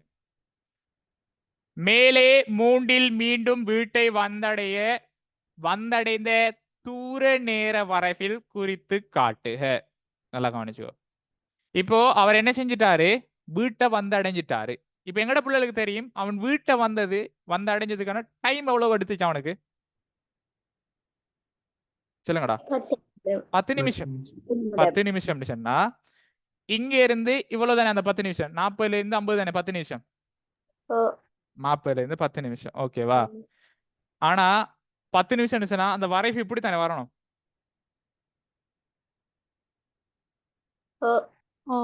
இப்படித்தானே வரணும். நீங்க எப்படி வரைவீங்க? இப்படி வந்தாச்சு, இப்படி வந்தாச்சு, இப்படித்தானே வரணும். இப்படி வந்துச்சுன்னு சொன்னா அவன் என்ன செய்தான்? வேகம் கூடுமா குறையுமா? இப்படி போனுச்சுன்னு சொன்னா குறையும். வேகம் குறையும். அவன் வேகத்தை குறைச்சிட்டா வாரான். இல்ல. டபுள் மடங்கு ஸ்பீட் போறான். டபுள் மடங்கு ஸ்பீடா என்ன செய்யறான்? போறான். மறுபடி போறான்னு சொன்னா அவன் ஓய்வுல இருந்துட்டு, நல்ல கவனி, ஓய்வுல இருந்து அவன் என்ன செய்யறான்? போறான்டா மறுபடி. சரியா? இந்த டைமுக்கு வந்தா சரி போறான். அவன் எத்தனை கிலோமீட்டர் போறான்? இங்க இருந்து 4ல 5, 5ல 6, 7, 8, இங்க 8 வரைக்கும் வரணும். இந்த அளவுக்கு வரணும். பட் இந்த டைமுக்குள்ள முடிச்சணும். இங்கேயும் போட இங்கேயும் முடிச்சணும். அவரை வரைப்பு எப்படி போகணும்னு சொன்னா இப்படி போகும். இங்க வந்தா அந்த டைமுக்குள்ள அந்த தூரத்தை அவர் முடிச்சிருவார். காரணம் ஏன் இப்படி போச்சுன்னா இது வேகம் கூடுது பிள்ளைகள். அவன் அமர்முடுகள் அடையல. இங்க அமர்முடுகளுக்கு இது வேக நேர வரைப்பு இல்லை, தூர நேர வரைப்பு. எங்கட பிள்ளைகள் மாறும். வேக நேர வரைப்பு வேற, தூர நேர வரைப்பு வேற. வேக நேர வேற, தூர நேர வேற. இங்க வேக நேர வரைப்பு நாங்க கொடுக்கல, தூர நேர வரைப்பு கொடுக்குறோம். பெஸ்ட்டுக்கு இங்க இருந்து எவ்வளவு வர? 4 கிலோமீட்டர். அதே 4 கிலோமீட்டர். பட் டைம் தான் வித்தியாசப்படுது. டைம் தான் வித்தியாசப்படுது. இங்க 20 நிமிஷம், இங்க 10 நிமிஷம். நாங்க இங்க வேக நேர வரைப்பு வரையல, தூர நேர வரைப்பு வரையுது. எங்களுக்கு பேப்பர் செஞ்சா மட்டும்தான் எக்ஸாமுக்கு கை கொடுக்குமே தவிர, இப்ப நீங்க உதாரணமா பேப்பர் செய்யாம இருந்ததா நீங்க எப்படி அடிப்பீங்க? இப்படித்தானே அடிப்பீங்க. சொல்லுங்கடா. ஆனா விஷயம் வந்துகிட்டு இப்படி அடிச்சன விஷயத்தை நீ விளங்கி அடிச்சணும். சேர் அடிச்சாருன்னு நீ அடிக்கப்படாது. இப்ப நான் அடிச்சேன்னு சொல்லல. இதுக்கான காரணம் என்ன சொன்னா இங்க வரைஞ்சிருக்குது நாங்க வேக நேர வரைப்பு கிடையாது, தூர நேர வரைப்பு. தூரம்னு சொல்றது என்ன செய்யும்? இங்க இருந்து இங்க போறதுக்கிட்ட 4 கிலோமீட்டர்டா, அதே 4 கிலோமீட்டர் இங்க வரணும். கீழே ஒரு காலம் 4 கிலோமீட்டர் குறிக்கிற கிடையாது. சரியா? இங்கேருந்து இங்க போகுது, இங்கேருந்து இங்க போகுது. அதே நேரம் அவன் பயணிக்கிறான். பயணிக்கும் போது இங்க என்ன நடக்கு, இவருக்கான டிஃபரண்ட் என்ன, இங்க 20 நிமிஷம் போகுது, இங்க 10 நிமிஷம் போகுது. காரணம் என்ன, இவரை விட இவர ஸ்பீட் டபுள் மடங்குல போகுது, அதிகமா போகுது. கிளியரா? அடுத்த கேள்வி போமா? இதோட அடுத்த கேள்வியோட முடிப்போமே. சரிமா, அடுத்த கேள்வி போம். இன்னும் 2 கேள்வி இருக்கு போல என்ன. சரி, அடுத்த கேள்வியை நான் போடுறேன். சரி, என்ன கேள்வின்னு சொன்ன பிள்ளைகள் கவனி. பாடசாலை ஒன்றில் சிற்றுண்டி சாலையில் காலை உணவுக்காக மாணவர்களுக்கு விற்பனை செய்யப்பட்ட உணவு தொடர்பான வட்ட வரைவு கீழே காட்டப்பட்டுள்ளது. அப்ப doctor Shama, doctor Rishada and doctor Sayida 3 பேர் சொல்லுங்க. அப்ப இது எந்த பாடத்துக்குள்ள வர சான்ஸ் இருக்கு பிள்ளைகள்? தரவுகளை வகை குறித்தல். Very good. யூனிட் 11 தரவுகளை வகை குறித்தல். தரவுகளை வகை குறித்தல். நாங்க ஒரு கேள்வி செய்ய போகும்போது அது எந்த யூனிட் எந்த பாடம்னு நாங்க மனப்பாடமாக்கி வச்சாலே நாங்க படிக்கிறதுக்கான ஒரு அர்த்தம் தான். கரெக்டா? அப்போ எங்களுக்கு எக்ஸாம் பேப்பர் செய்யும் போது சும்மா பார்த்தாலே வரும். அடே இது இந்த யூனிட் இது நான் பாடம், இந்த யூனிட் இது நான் பாடம், இந்த யூனிட் இது நான் பாடம், இது இது இது. அப்போ பழக்கப்படும். விளையாச்சா? அதான் ஸ்பெஷலான விஷயம். தரவுகளை வகை குறித்தல். ஓகே, தரவுகளை வகை குறித்தல் பாடத்துல இது என்ன வருதுன்னு ஒரு பாடசாலையில ஒரு ஸ்கூல் ஒன்றுல காலை உணவு உண்பதற்கான சிற்றுண்டி சாலையில இருக்கிற உணவுகள் தான் இங்க இருக்குதாம். முதலாவது கேள்வி கேட்கிறான், விற்பனை செய்யப்பட்ட இடியப்பத்திற்கான மைய கோணத்தை காண்க. என்ன கேட்கிறான்? இந்த இடியப்பம் இருக்குதானே எங்கடா, இந்த இடியப்பத்திர கோணம் எவ்வளவு, இந்த இடியப்பத்திர மைய கோணம் எவ்வளவுன்னு கேட்கிறான். ஆனா இன்னொரு விஷயம் மறைமுகமாக இன்னொன்னு கேட்கிறான். அதை சொல்லுங்கடா பாப்போம். எங்கட புள்ள அவன் கேட்கிறான் இடியப்பத்தின் மைய கோணத்தை காண்க அப்படின்னு. மறைமுகமா இன்னொன்னையும் சேர்த்து அப்படியே கேட்கிறான். ஆனா நமக்கு விளங்காது. எதை கேட்கிறான் விளங்கல. சோத்திர மைய கோணத்தை கேட்கிறான். சோத்திர மையக்கோணத்தையும் சேர்த்து கேட்கிறான். தனித்தனியா கேட்காம ஒட்டு மொத்தமா கேட்கிறான். வாங்கடா கண்டுபிடிப்போம். இப்ப எங்கட மையக்கோணம் தெரியணும்னு சொன்ன முதலாவது விஷயம், இதுல மையக்கோணம் டோட்டல் மையக்கோணம் எவ்வளவுன்னு எங்களுக்கு முதலாவது தெரியணும். என்னமா எங்களுக்கு டோட்டல் மையக்கோணம், ஒரு வட்டத்தின் மையக்கோணம் எவ்வளோடா? 360. Very good. டாக்டர்ஸ் எல்லாம் சொல்றாங்க 360. ஓகே, இப்போ இது செங்கோணம்னு சொன்னா செங்கோணம் எத்தனை பாகைடா? 90 பாகை. இப்போ இங்க இருந்து ஸ்டார்ட் பண்ணுவோம். 90 plus X plus 60 plus 2x. இவங்க எல்லாரையும் கூட்டினா எவ்வளவுக்கு சமனாக இருக்குண்டா? 360 பாகை. இப்ப வா கூட்டுவோம். இந்த 90ஐயும் 60ஐயும் கூட்டினா எனக்கு வரும் 150. உண்மையா பொய்யா? எக்ஸையும் 2xஐயும் கூட்டினா மொத்தம் எத்தனை எக்ஸ் வரும்? 3x. வெரி குட், 3x வரும். Very good. எல்லாரும் அப்படித்தான் பேசணும்டா. அப்ப எனக்கு ஒரு சந்தோஷம். நானும் ஸ்கூல்ல படிச்சு கொடுக்குற மாதிரி, இல்லாட்டி வெறுமனே இந்த கேமரா பார்த்து பேசிட்டு இருக்க மாதிரி இருக்கும். கேமரா பார்த்து பேசி நீங்களும் பேசினா தான் எனக்கு ஒரு சந்தோஷம் வரும். ஓகே, இப்போ சொல்லுங்கடா பிள்ளைகள், 150 இந்த 3xோட என்னடா செஞ்சுட்டு இருக்கு? அது அங்கால கொண்டு போனா என்ன செய்யும்? Very good. 3x சமன் 360 சய 150. எனக்கு கழிக்க தெரியாடாப்பா, எனக்கு ஒரு ஹெல்ப் பண்ணு செய்யுங்களேன். 360ல இருந்து 150 கழிங்க பாப்போம். 210. நம்பி போடலுமா? 210 பாகை. இன்னொரு விஷயம், எனக்கு பிரிக்கவும் தெரியா. நீங்களே பிரிச்சு சொல்லுங்க பாப்போம். இவர் பெருக்கிட்டிருக்காரு 3ஓட, எங்கால போனா ஆகவே x சமன் 210 பாகையின் கீழ் 3. எனக்கு பிரிக்கவும் தெரியும். அதை கொஞ்சம் சொல்லித்தாங்களே எனக்கு. 70 பாகை. வெரி குட், 70 பாகை. வெரி குட், 70 பாகை. அப்போ எங்கட பிள்ளைகளுக்கு நல்லா தெரியும், இடியப்பத்தின் மைய கோணத்தின் பெருமானம் வந்துகிட்டு 70 பாகை. இங்க 2x சொன்ன என்ன அர்த்தம் பிள்ளைகள்? 2 தர x 2xடா 70 2ஆல பெருக்கினா எவ்வளோடா வரும்? 140. வெரி குட் 140 பாகை. மூலாவது கண்டம் என்ன? ஓகே, ரெண்டாவது கேள்வி வாங்களேடா. ரெண்டாவது கேள்விக்கு போவோம். குயிக்கா ஓடிவாங்க. ரெண்டாவது கேள்வி, 45 மாணவர்கள் கடலை கொள்வனவு செய்தார்களாயின் அத்தினத்தில் சிற்றுண்டி சாலையில் உணவு கொள்வனவு செய்த மாணவர்களின் மொத்த எண்ணிக்கை இங்க வாடா 45 பேர் என்னத்தை தின்னுதானாமன் கடலை கடலை தின்னுதானாம். மொத்த பேரை கேட்கிறான். அவன் என்ன செய்யறான்? மொத்த பேரை கேட்கிறான். 360 பாகையில, சரியா, நல்லா கவனிச்சுக்க, 360 பாகையில எத்தனை பேர் இருக்காங்க? இதான் கேள்வி. சரியா, இது எத்தனை பாகை பிள்ளைகள்? 90. இது முதலாவது கேள்வி, இரண்டாவது கேள்வியா? ஓகே. 90 பாகையில எத்தனை பேர் இருக்கிறாங்களாம்? 45 சொன்னா 360ல எத்தனை பேர் இருப்பாங்க? இதான் கேள்வி. நீ நோமலா யோசி. இந்த குறுக்கு பெருக்கு அப்படின்னு சொல்லி கஷ்டப்படுறதை விட, குறுக்கு பெருக்குன்னு சொல்லி கஷ்டப்படுறதை விட, இந்த 90 நான் 360 ஆக்கணும்னு சொன்னா எத்தனை நாளா பெருக்கணும்? 4ஆல பெருக்கணும். இங்கால 4ஆல பெருக்கினா இவரையும் 4ஆல பெருக்கணும் தானே? ஆமா இங்க 90 4ஆல பெருக்கினா 360, 45 4ஆல பெருக்கினா எவ்வளவு வரும்? 180. 180 பாகை. அப்ப இவரும் சமன் இவர் சமன் இவர். ஆகவே இப்போ சாரி 180 பாகையில 180 பேர். அப்போ டோட்டல் எத்தனை பேர் இருப்பாங்க? 180 பேர். ஓகே, அடுத்த கேள்வி போமாடா. வாங்கடாப்பா போமே. ஓகே, இந்த கேள்வியோட நாங்க முடிப்போமாப்ப. சரி, சோறு கொள்வனவு செய்த மாணவர்களின் எண்ணிக்கையை காண்க. சரி, இங்க கவனி. சோத்த திண்டவன் எவ்வளவு கேட்கிறான்? சோறு திண்டாலே எவ்வளவு கேட்கிறான்? ஓகேவா? 3வது கேள்வி. எங்கட பிள்ளைகள் சோறு அடிச்சிருப்பீங்க தானே? பசிக்குதா ஏ மகள்? மக்கள் பசிக்கிறாடா? இல்ல சார். பசிச்சா சொல்லுங்களேன். பசிச்சா சோத்த போட்டு தின்னு பாரு. அத போன அப்படி இருக்கட்டும், அது ஒண்ணு செய்ய போறலே, நானும் ஒண்ணு கேட்க போறலே.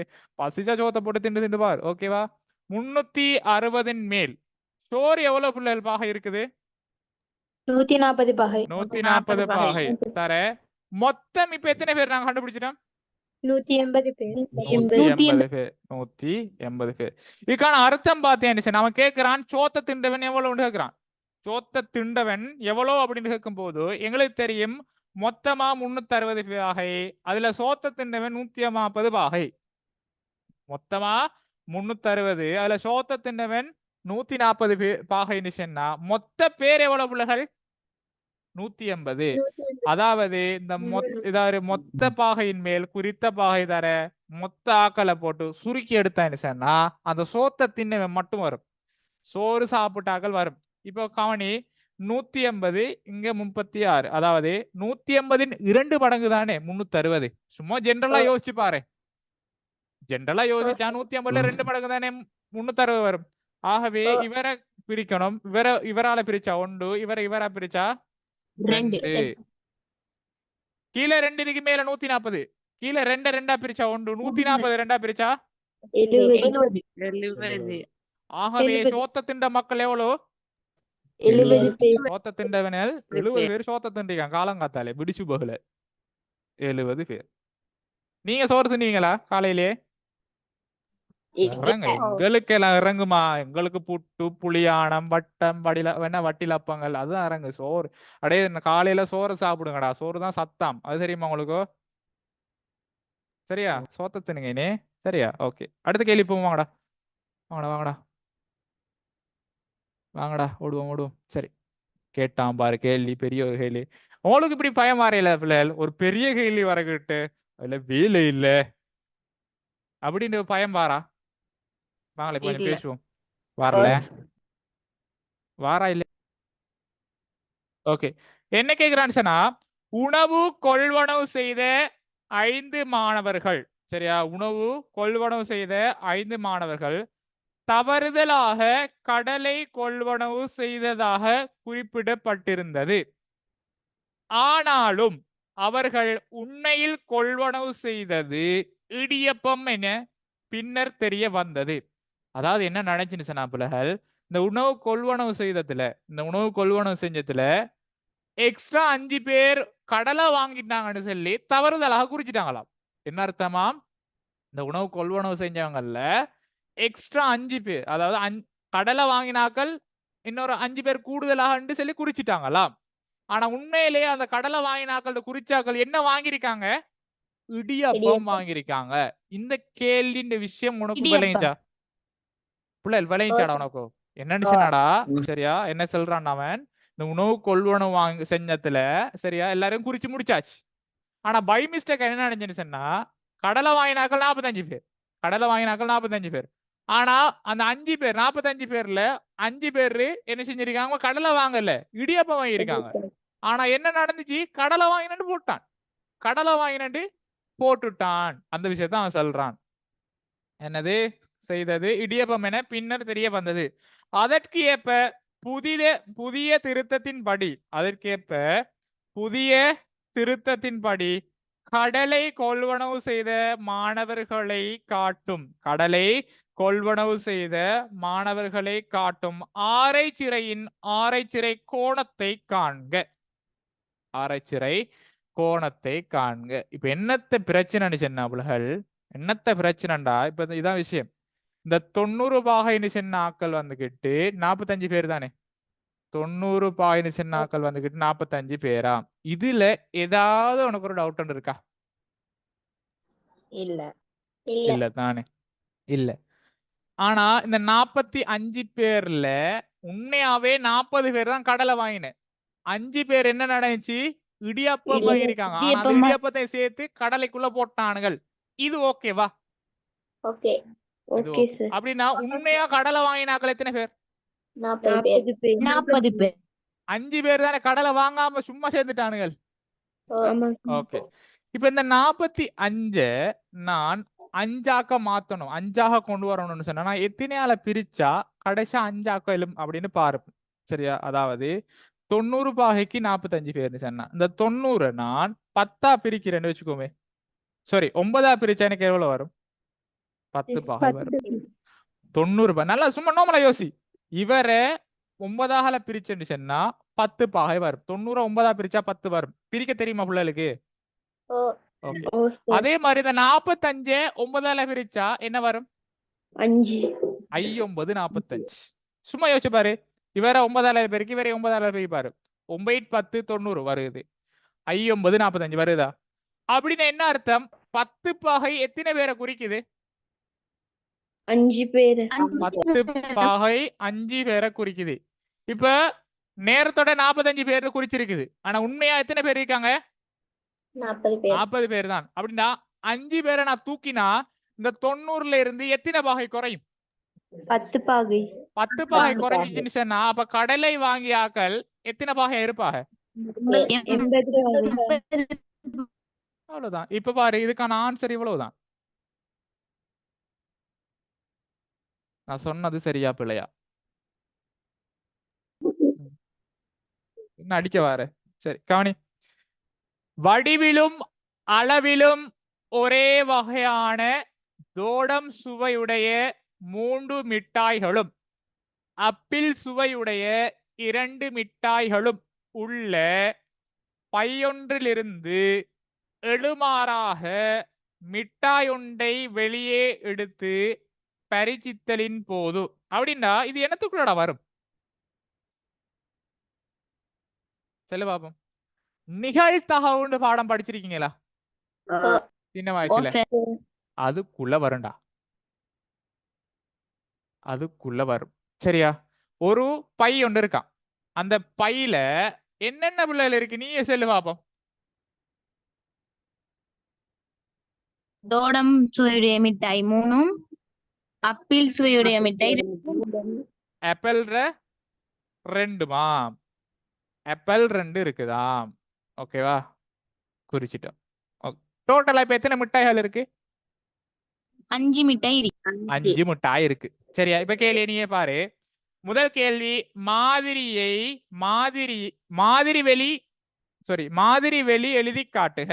மாதிரி வெளி எழுதி காட்டுக அப்படின்னு சொன்னா மாதிரி வெளினா சிம்பிளா ஒரு விஷயம் தான். ஏதாவது ஒரு எஸ்ஓ ஏஓ பிஓ கியூஓ போட்டுட்டோ சமன் போட்டுட்டோ இப்போ என்னென்ன விஷயம் இருக்கு பிள்ளைகள்? என்னென்ன விஷயம் இருக்கு? தோடம்பழம் 3, ஆப்பிள் 2 இருக்குது. orange 1, orange 2, orange 3, apple 1, apple 2. இவ்வளவுதான். இதான் அவரோட மாதிரி வழி. அதாவது 3 orange-ம் 2 ஆப்பிள் மிட்டாயும் இருக்குதா? 3 orange 2.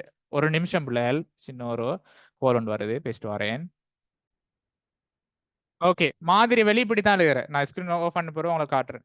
2வது கேள்வி, தோடம் சுவையுடைய மிட்டாய் ஒன்று கிடைப்பதற்கான நிகழ்தகவை காண்க. அப்படி பார்க்கும்போது இப்போ உனக்கு தேவைன்னு சொன்னா நான் விளங்குற ஸ்கிரீன்ல டச் பண்ணியோடு பெருசா விளங்குவேன். ஓகேவா? இப்ப கவனி, மொத்தமா எத்தனை பிள்ளைகள் இருக்குது? முதலாவது கேள்வி.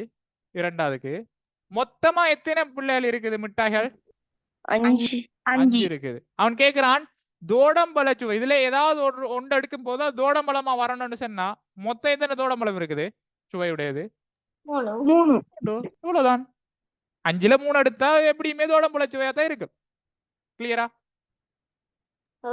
ஓகே, 3வது கேள்வி பாரு. தோடம்பழ சுவை மிட்டாய் ஒன்று கிடைக்காமைக்கான நிகழ்தகவை காண்க. யோசிச்சு பாரு. அப்ப நீங்க ரெண்டையும் யோசிப்பீங்க. ரெண்டுமே ஒரே கேள்வி, ரெண்டுக்கும் அதே ஆன்சர் கொடுத்து விட்டுருவாய். பாரு, நல்லா வாசிக்கும். தோடம்பழ சுவை மிட்டாய் ஒன்று கிடைக்காமை, அதாவது கிடைக்க பெறாம இருக்கிறதுக்கான நிகழ்தகவு. தோடம்பழ சுவை இருக்க கூடாதுன்னு சொன்னா அது என்ன சுவையா இருக்கணும்? ஆப்பிளா இருக்கணும்னு சொன்னா மொத்தம் எத்தனை பிள்ளைகள்? 5. 5ல எத்தனைடா ஆப்பிள்? 2. சிம்பிள் அடுக்கலாம். யோசிச்சு பாரு, இதுல என்ன கஷ்டம்? நீயே யோசி. நான் ஸ்கிரீன் கட் பண்றேன், கட் பண்ற பாரு. இது என்ன கஷ்டம்? இதை எழுதுறதுக்கு எத்தனை செகண்ட் போகும்? எத்தனை நிமிஷம் போகும்னு சொல்லுங்களேன். 1 செகண்ட். எல்லாத்துக்கும் பார்த்தா கூட ஒரு 2 நிமிஷம் கூட போகாதுன்னு நினைக்கிறேன். இது ஒரு எழுது, இது ஒரு எழுதுவே, இது ஒரு எழுதுவே. டோட்டலா ஒரு 10 மார்க்ஸ் சொல்ல எடுத்துடலாம். என்ன? சரி, அடுத்தது போமே. வாங்க அடுத்தது போவோம். ஓகே, அடுத்த கேள்வி. குறித்த வேலையை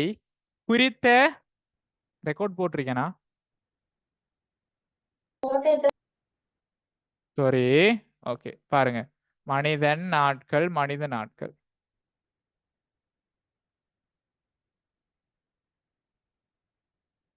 ஓகே, சரியா?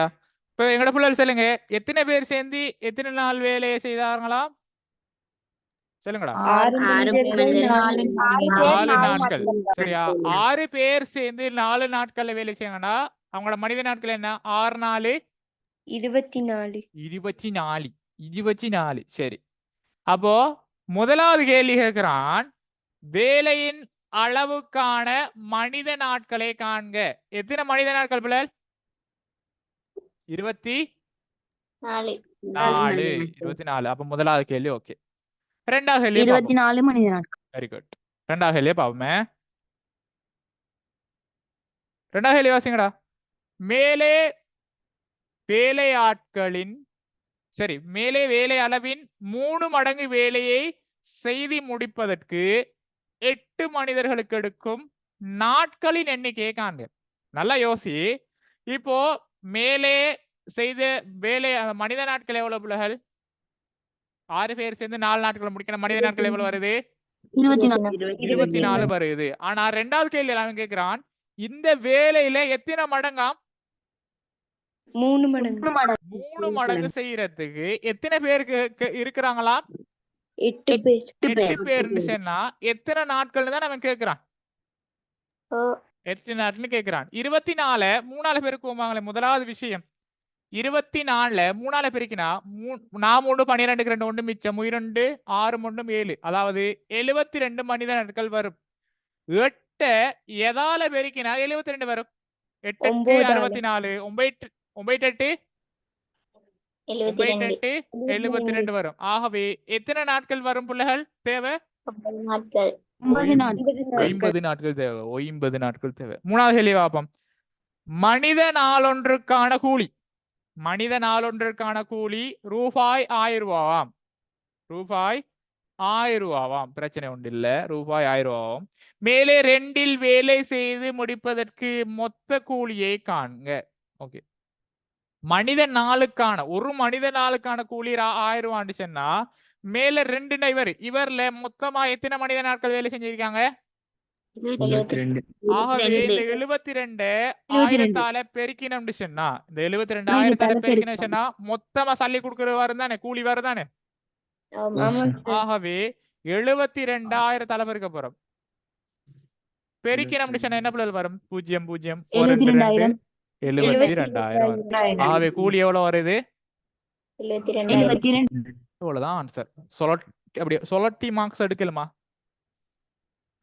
இப்ப சொல்லுங்கடா நெட்ஸ் கஷ்டமா லேசா ரொம்ப லேசி என்னடா ரொம்ப லேசி ஓகே எங்களோட பிள்ளைகள் கதை ஒன்று சொல்லவாபே சொல்லுங்க சார். சரி சார் ஓகே சரியா நல்லா கவனிச்சுக்கோ லெஃப்ட் ஆர் இல்லை யாரும் லெஃப்ட் ஆயிட்டீங்களே பாத்தீங்களா 24 பேர் இருந்து இப்ப 22 இருக்கிறான் சரி கவனி என்ன கதைன்னு சொன்னா ஓகே ஒரு ஊர்ல வந்துகிட்டு ஒரு என்னது சிலை தொழிற்பாடு சிலை அந்த சிலையை செதுக்கிறவன் அவனுக்கு என்ன சொல்றது சிற்பி சாரி சிற்பி ஒருத்தன் இருந்தானா சரியா அவன் எப்படிப்பட்ட சிற்பின்னு சொன்னா ஒரு விஷயத்த பார்த்தா இல்லாட்டி ஒரு விஷயத்தை அவன் மனசுல நினைச்சா அது அப்படியே செதுக்குவானா சரியா மைக்கோ பண்ணிக்கோங்க ஒரு விஷயத்த பார்த்தா அது அப்படியே செதுக்கக்கூடிய ஒரு சிற்பி அவன் அப்படியே ஒரு ஏதாவது ஒரு மரத்தை ஒன்றை பார்த்தானா அந்த மரத்தை அவன் அப்படியே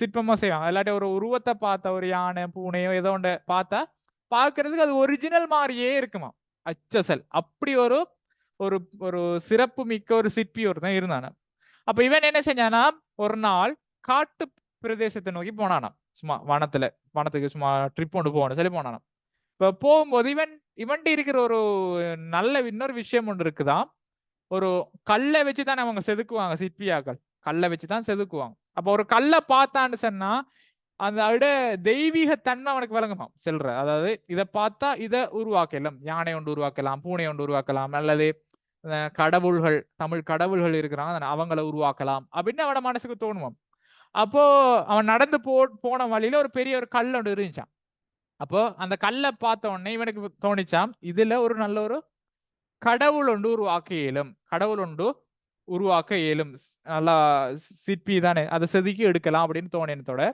அந்த கல்லிட்ட போய் பேசுறானா இப்படித்தான் உடனே நான் ஒரு கடவுள் மாதிரி ஆக்க போறேன் சரியா அது அப்ப எனக்கு பெர்மிஷன் தாரியா அப்படின்னு அந்த கல்லு சொன்னிச்சாம் சரி ஓகே நீ என்னையே கடவுள் மாதிரி ஆக்கு அப்படின்னு இவன் என்ன செய்யறான் வேலையை ஸ்டார்ட் பண்ணதோட இப்ப அதை உடைப்பாங்க தானே கல்லை உடைக்கும் போது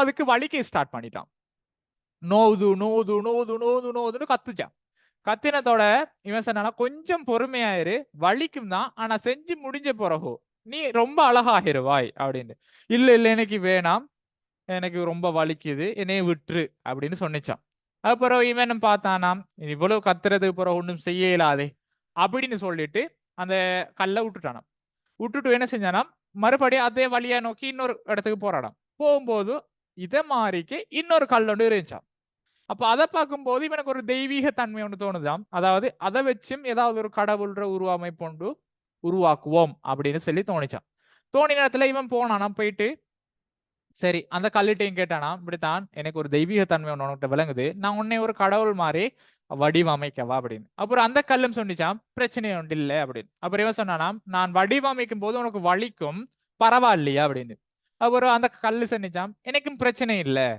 எனக்கு எந்த பிரச்சனையும் இல்லை நான் பொறுத்துக்கிறேன் அப்படின்ட்டு அப்புறம் இவன் என்ன செஞ்சான் நாம சொன்னா ஒரு 2 நாள்ல வேலையை முடிச்சிடலாம் அப்படின்னா ஆனா 2 நாள்ல ஒரு 6 நாள் கிட்ட வேலை தொடர்ந்து செஞ்சு அவன் வடிவமைச்சு ஒரு விநாயகர் மாதிரி ஒரு சிலை ஒன்றை அவன் ஆக்கினதோட அது ஒரு தெய்வீக தன்மை இருந்துச்சான் அவன் அந்த சிலையை ஆக்கிட்டு அவன் போய்த்தான் அப்ப அந்த வழியா வந்த மக்கள் என்ன செஞ்சாங்களாம் என்ன இவத்துல ஒரு சிலை ஒன்று இருக்குன்னு பார்த்தா கடவுளோட சிலை சரியா விநாயகர் அந்த அவங்களோட கடவுள்ல சிலையாக காணப்பட்டுச்சான் உடனே என்ன செஞ்சாங்க அந்த இடத்த துப்புரவாக்கி அதுக்கான ஒரு வழிபாட்டு தலமா அவங்க மாத்தினாங்க காலப்போக்குல என்ன செஞ்சாங்களாம் அதுக்கப்புறம் அவருக்கு மாலை சூடி அது கிரீடம் வச்சு அவருக்கு ஒரு கோவில் ஒன்று அமைச்சு அந்த பிரதேசத்தை அந்த இடத்தையே ஒரு புனித ஸ்தலம் மாதிரி அவங்க ஆக்கிட்டாங்களாம் ஓகேவா ஆக்கினது பிறகு இப்போ ஒரு கட்டத்துக்கு பிறகு மக்கள் எல்லாம் சொல்றாங்களாம் ஓகே விநாயகருக்கு நாங்க வந்துகிட்டு அந்த கடவுளுக்கு நாங்க தேங்காய் உடைச்சோம் சரி தேங்காய் உடைக்கிறோம்னு சொன்னா இன்னொரு கல்லொண்டு கட்டாயம் தேவை சுத்தி முத்தி பார்த்தோன்னா அந்த சிற்பி பெஸ்ட்டுக்கு செதுக்கின ஒரு கல்லொண்டு இருந்தாங்க தானே விளையாச்ச பிள்ளை ஓ சிப்பி. அந்த ஓ, கல்ல சரி. என்ன செஞ்சா தூக்கிட்டு வந்து அந்த விநாயகர் அந்த சிலைக்கு பக்கத்துல வச்சு அந்த கல்லுல வந்துகிட்டு தேங்காய் உடைக்க ஸ்டார்ட் பண்ணிட்டான். அதுக்கப்புறம் அந்த கல்லு கத்திச்சாம், என்ன மேல உடைக்காதங்களே, வலிக்குதே வலிக்குதே வலிக்குதேன்னு கத்திச்சான். சரியா பிள்ளைகள்? பிறகு அந்த கல்லு யோசிச்சாம். அப்பவே அந்த சிற்பி சொன்னான், நீ கொஞ்சம் வலியை பொறுத்துக்கோ அப்படின்னு சொல்லிட்டு, இப்ப நான் என் காலம் ஃபுல்லா இந்த வலியை நான் தாங்கிக்கணுமே அப்படின்ட்டு. ஆனா யோசிச்சு பாருங்க, 2வது கல்லு கொஞ்ச நாள் தான் வலியை தாங்கிச்சு. அதுக்கு பிறகு அதுக்கான விஷயம் எல்லாம் நடந்துட்டு அதுக்கு பிறகு காலம் ஃபுல்லா அதுக்கு வலியே இல்லை. ஆனா அந்த ஃபெஸ்ட் கல்லு காலம் ஃபுல்லா அந்த வலியை அனுபவிச்சுட்டே இருக்கணும். இது மாதிரி தான் பிள்ளைகள் படிப்புன்ற விஷயமும். சரியா? படிக்கும் போது நிறைய கஷ்டம் வரும், நிறைய துன்பம் வரும், நிறைய பிரச்சனைகள் வரும். எங்களுக்கு எக்ஸாம் பிரச்சனை வரும், வீட்டால பிரச்சனை வரும், அந்த எல்லா நிறைய தியாகங்கள் செய்யணும். கல்யாணம் விட்ட தியாகம் செய்யணும், மையத்து விட்ட தியாகம் செய்யணும், ட்ரிப்பை தியாகம் செய்யணும். மத்த ஃப்ரெண்ட்ஸாக்கள் எல்லாம் அந்த அந்த படத்துக்கு போவானுங்க, இந்த படத்துக்கு போவானுங்க, அந்த சீரியல் பார்ப்பாங்க, இந்த சீரியல் பார்ப்பாங்க. அப்ப எங்களுக்கு தோணும், நாங்களும் சீரியல் பார்த்தனால அவன் மட்டும் இப்படி பார்க்கறான் அப்படின்னு எங்களுக்கு தோணும். ஆனாலும் அந்த விஷயம் எல்லாம் நாங்க என்ன செய்யணும்? ஒதுக்கணும். என்னது? இல்ல நான் ஃபெஸ்ட்டுக்கு படிப்பை தான் பார்க்கணும் அப்படின்னு சொல்லி ஃபெஸ்ட்டுக்கு படிக்கணும். படிச்சு ஒரு நல்ல நிலைமைக்கு நீங்க வந்துட்டீங்கன்னு சொன்னா அதுக்கப்புறம் நீங்க என்ன செய்யலாம்? அவன் செஞ்ச வேலையை நீங்க படிச்சு தொழில் எடுத்த பிறகு சந்தோஷமா செய்யலாம். அதாவது உனக்கு ஒரு தொழில் இருக்குது, மாச வருமானம் வரும், நல்லா விரும்பினத்தை உடுக்கலாம், விரும்பினத்தை தின்னலாம், விரும்பின இடத்துக்கு போகலாம், டைம் ஒன்று ஒதுக்கி நீ விளையாடணும், எல்லாம் செய்யலும். ஆனால் நேரத்தோட விளையாடணும் என்ன செய்வான்? அப்ப எல்லா விளையாட்டையும் விளையாடி இருக்கு, பிறகு கஷ்டப்படுவான். வேலையை கஷ்டப்படணும், வெளிநாட்டுல போய் வாழணும், தன்னந்தனியா இருக்கணும், சரியா? மாச வருமானத்துக்கு நிரந்தரம் இல்லாத ஒரு வருமானம், சரியா? புள்ள குட்டி குடும்பமானது அது பெரிய ஒரு கஷ்டம், ஒரு பெரிய சுமை, பெரிய பிரச்சனையா மாறிடும். இந்த மாதிரி தான் பிள்ளைகள் படிப்புன்னு விஷயம். அண்டைக்கு நீ படி, சரியா? கொஞ்சம் கஷ்டமா இருக்கும். இப்போ நீ அந்த வழியை தாங்கிட்டான்னு சொன்னா பிற்காலத்துல நீ நல்லா இருப்ப. இப்ப அந்த சுகத்தை அனுபவிச்சான்னு சொன்னா பிற்காலத்துல தொடர்ந்து அந்த வழியை அனுபவிச்சுட்டே இருப்பா. இதுதான் அந்த கதைக்கான உண்மையான அர்த்தமாக காணப்படுகின்றது. சரியா? ஓகே ஓகே, சரி. இதே ஹோப்போட படிங்க, Yes. எக்ஸாமுக்கு ரெடி ஆகுங்க. இன்ஷா அல்லாஹ் மீண்டும் ஒரு முறை சந்திப்போம் இன்னொரு செமினாரில். ஓகே, அஸ்ஸலாமு அலைக்கும் வரஹமத்துல்லாஹி வபரகாத்துஹு. Good night, Tata, bye bye, see you. முக்கியமா உங்களோட யாரு ஜூனியர்ஸ் ஆக்கள் கிரேட் 9ல இருந்தாங்கன்னு சொன்னா அவங்களுக்கு கண்டிப்பா கட்டாயம் ஷேர் பண்ணுங்க. இப்படி ஒரு விஷயம் இருக்குன்னு சொல்லி நாளைக்கு ஸ்கூல் போவீங்கன்னு நான் நினைக்கிறேன். ஸ்கூல் போனீங்கன்னு சொன்னா கட்டாயம் சொல்லுங்க, இப்படி ஒரு செமினார் ஒன்று இருக்குது, நாளைக்கு முடியுமா இருந்தா வர சொல்லுங்க. அட்லீஸ்ட் நீங்க இந்த குரூப்ல சேர்ந்த மாதிரி சரி, அவங்களுக்கு ஒரு தனி குரூப் ஒன்று இருக்கு, அதுல சரி நான் சேர்த்து வச்சுக்கணும் சொன்னா பிற்காலத்துல அவங்களுக்கு யூஸ்ஃபுல்லா இருக்கும். அவங்களோட தங்கச்சாக்கள் தம்பியாக்கள் நிறைய பேர் இருப்பாங்க. சரியா? அதே நேரம் உங்களோட கிளாஸ்ல கிரேட் 11 ஆக்களுக்கு நான் பேப்பர் கிளாஸ் தொடங்குவேன். அது நீங்க கிளாஸ் என்னட்ட வாரதா இருந்தா பிறகு பேசிக்கொள்ளுங்க, நான் அது வேற விஷயம். பட் செமினார் விஷயம் நான் 2 கிழமைக்கு ஒருக்கா 3 கிழமைக்கு ஒருக்கா நான் வைப்பேன் வேறையா. அதனால அந்த குரூப்பை விட்டு யாருமே லெஃப்ட் ஆகிற வேணாம். புதுசா 10ஆம் வகுப்பு புதுசா வந்தவங்க வந்துகிட்டு வேற செமினார்கள் தொடர்ந்து நான் வைக்கிறதால உங்களோட கிளாஸ் பிள்ளைகள் இருப்பாங்க, நல்லா படிக்கிற ஆக்கள், அப்படி ஆக்கள் இருக்கிறாங்கன்னு சொன்னா அவங்கள்ட்டையும் ஷேர் பண்ணுங்க, இப்படி ஒரு விஷயம் இருக்குது அப்படின்னு. இப்ப நான் எப்படி படிப்பிக்கிறேன் மெத்தட் உங்களுக்கு கட்டாயம் நல்லா தெரிஞ்சிருக்குன்னு நான் நினைக்கிறேன், எந்த அளவுக்கு ஓகேயா இருக்கும்னு நான் நினைக்கிறேன். அதனால உங்களோட கிளாஸ் பிள்ளைகள்கிட்ட மத்த ஆக்கள்கிட்ட ஷேர் பண்ணுங்க. அப்படின்னா எனக்கு என்ன சொல்ற அந்த குரூப்புக்கு ஹெட் ஆகினா எனக்கு ஒரு சந்தோஷம். ஹையர் அவ்வளவுதான், மற்றபடி எதுவும் இல்லை. என்ன சரி டவுட்னு சொன்னா நீங்க கேட்கலாம், பிரச்சனை ஒன்றும் இல்லை. எனக்கு டைம் இருக்கும்போது நான் உங்களுக்கு அதை கிளியர் பண்ணி கட்டாயம் தருவேன். ஓகேவா? அஸ்ஸலாமு அலைக்கும் வரஹ்மத்துல்லாஹி வபரகாத்துஹு. டைமுக்கு சாப்பிட்டு நேரத்துக்கு தூங்குங்க. டாடா, பாய் பாய், see you, குட் நைட். முக்கியமா Bye, sir. Good குரூப்ல Walaikum வந்துகிட்டு Bye, உங்களோட sir. Good night, sir. Bye, sir. By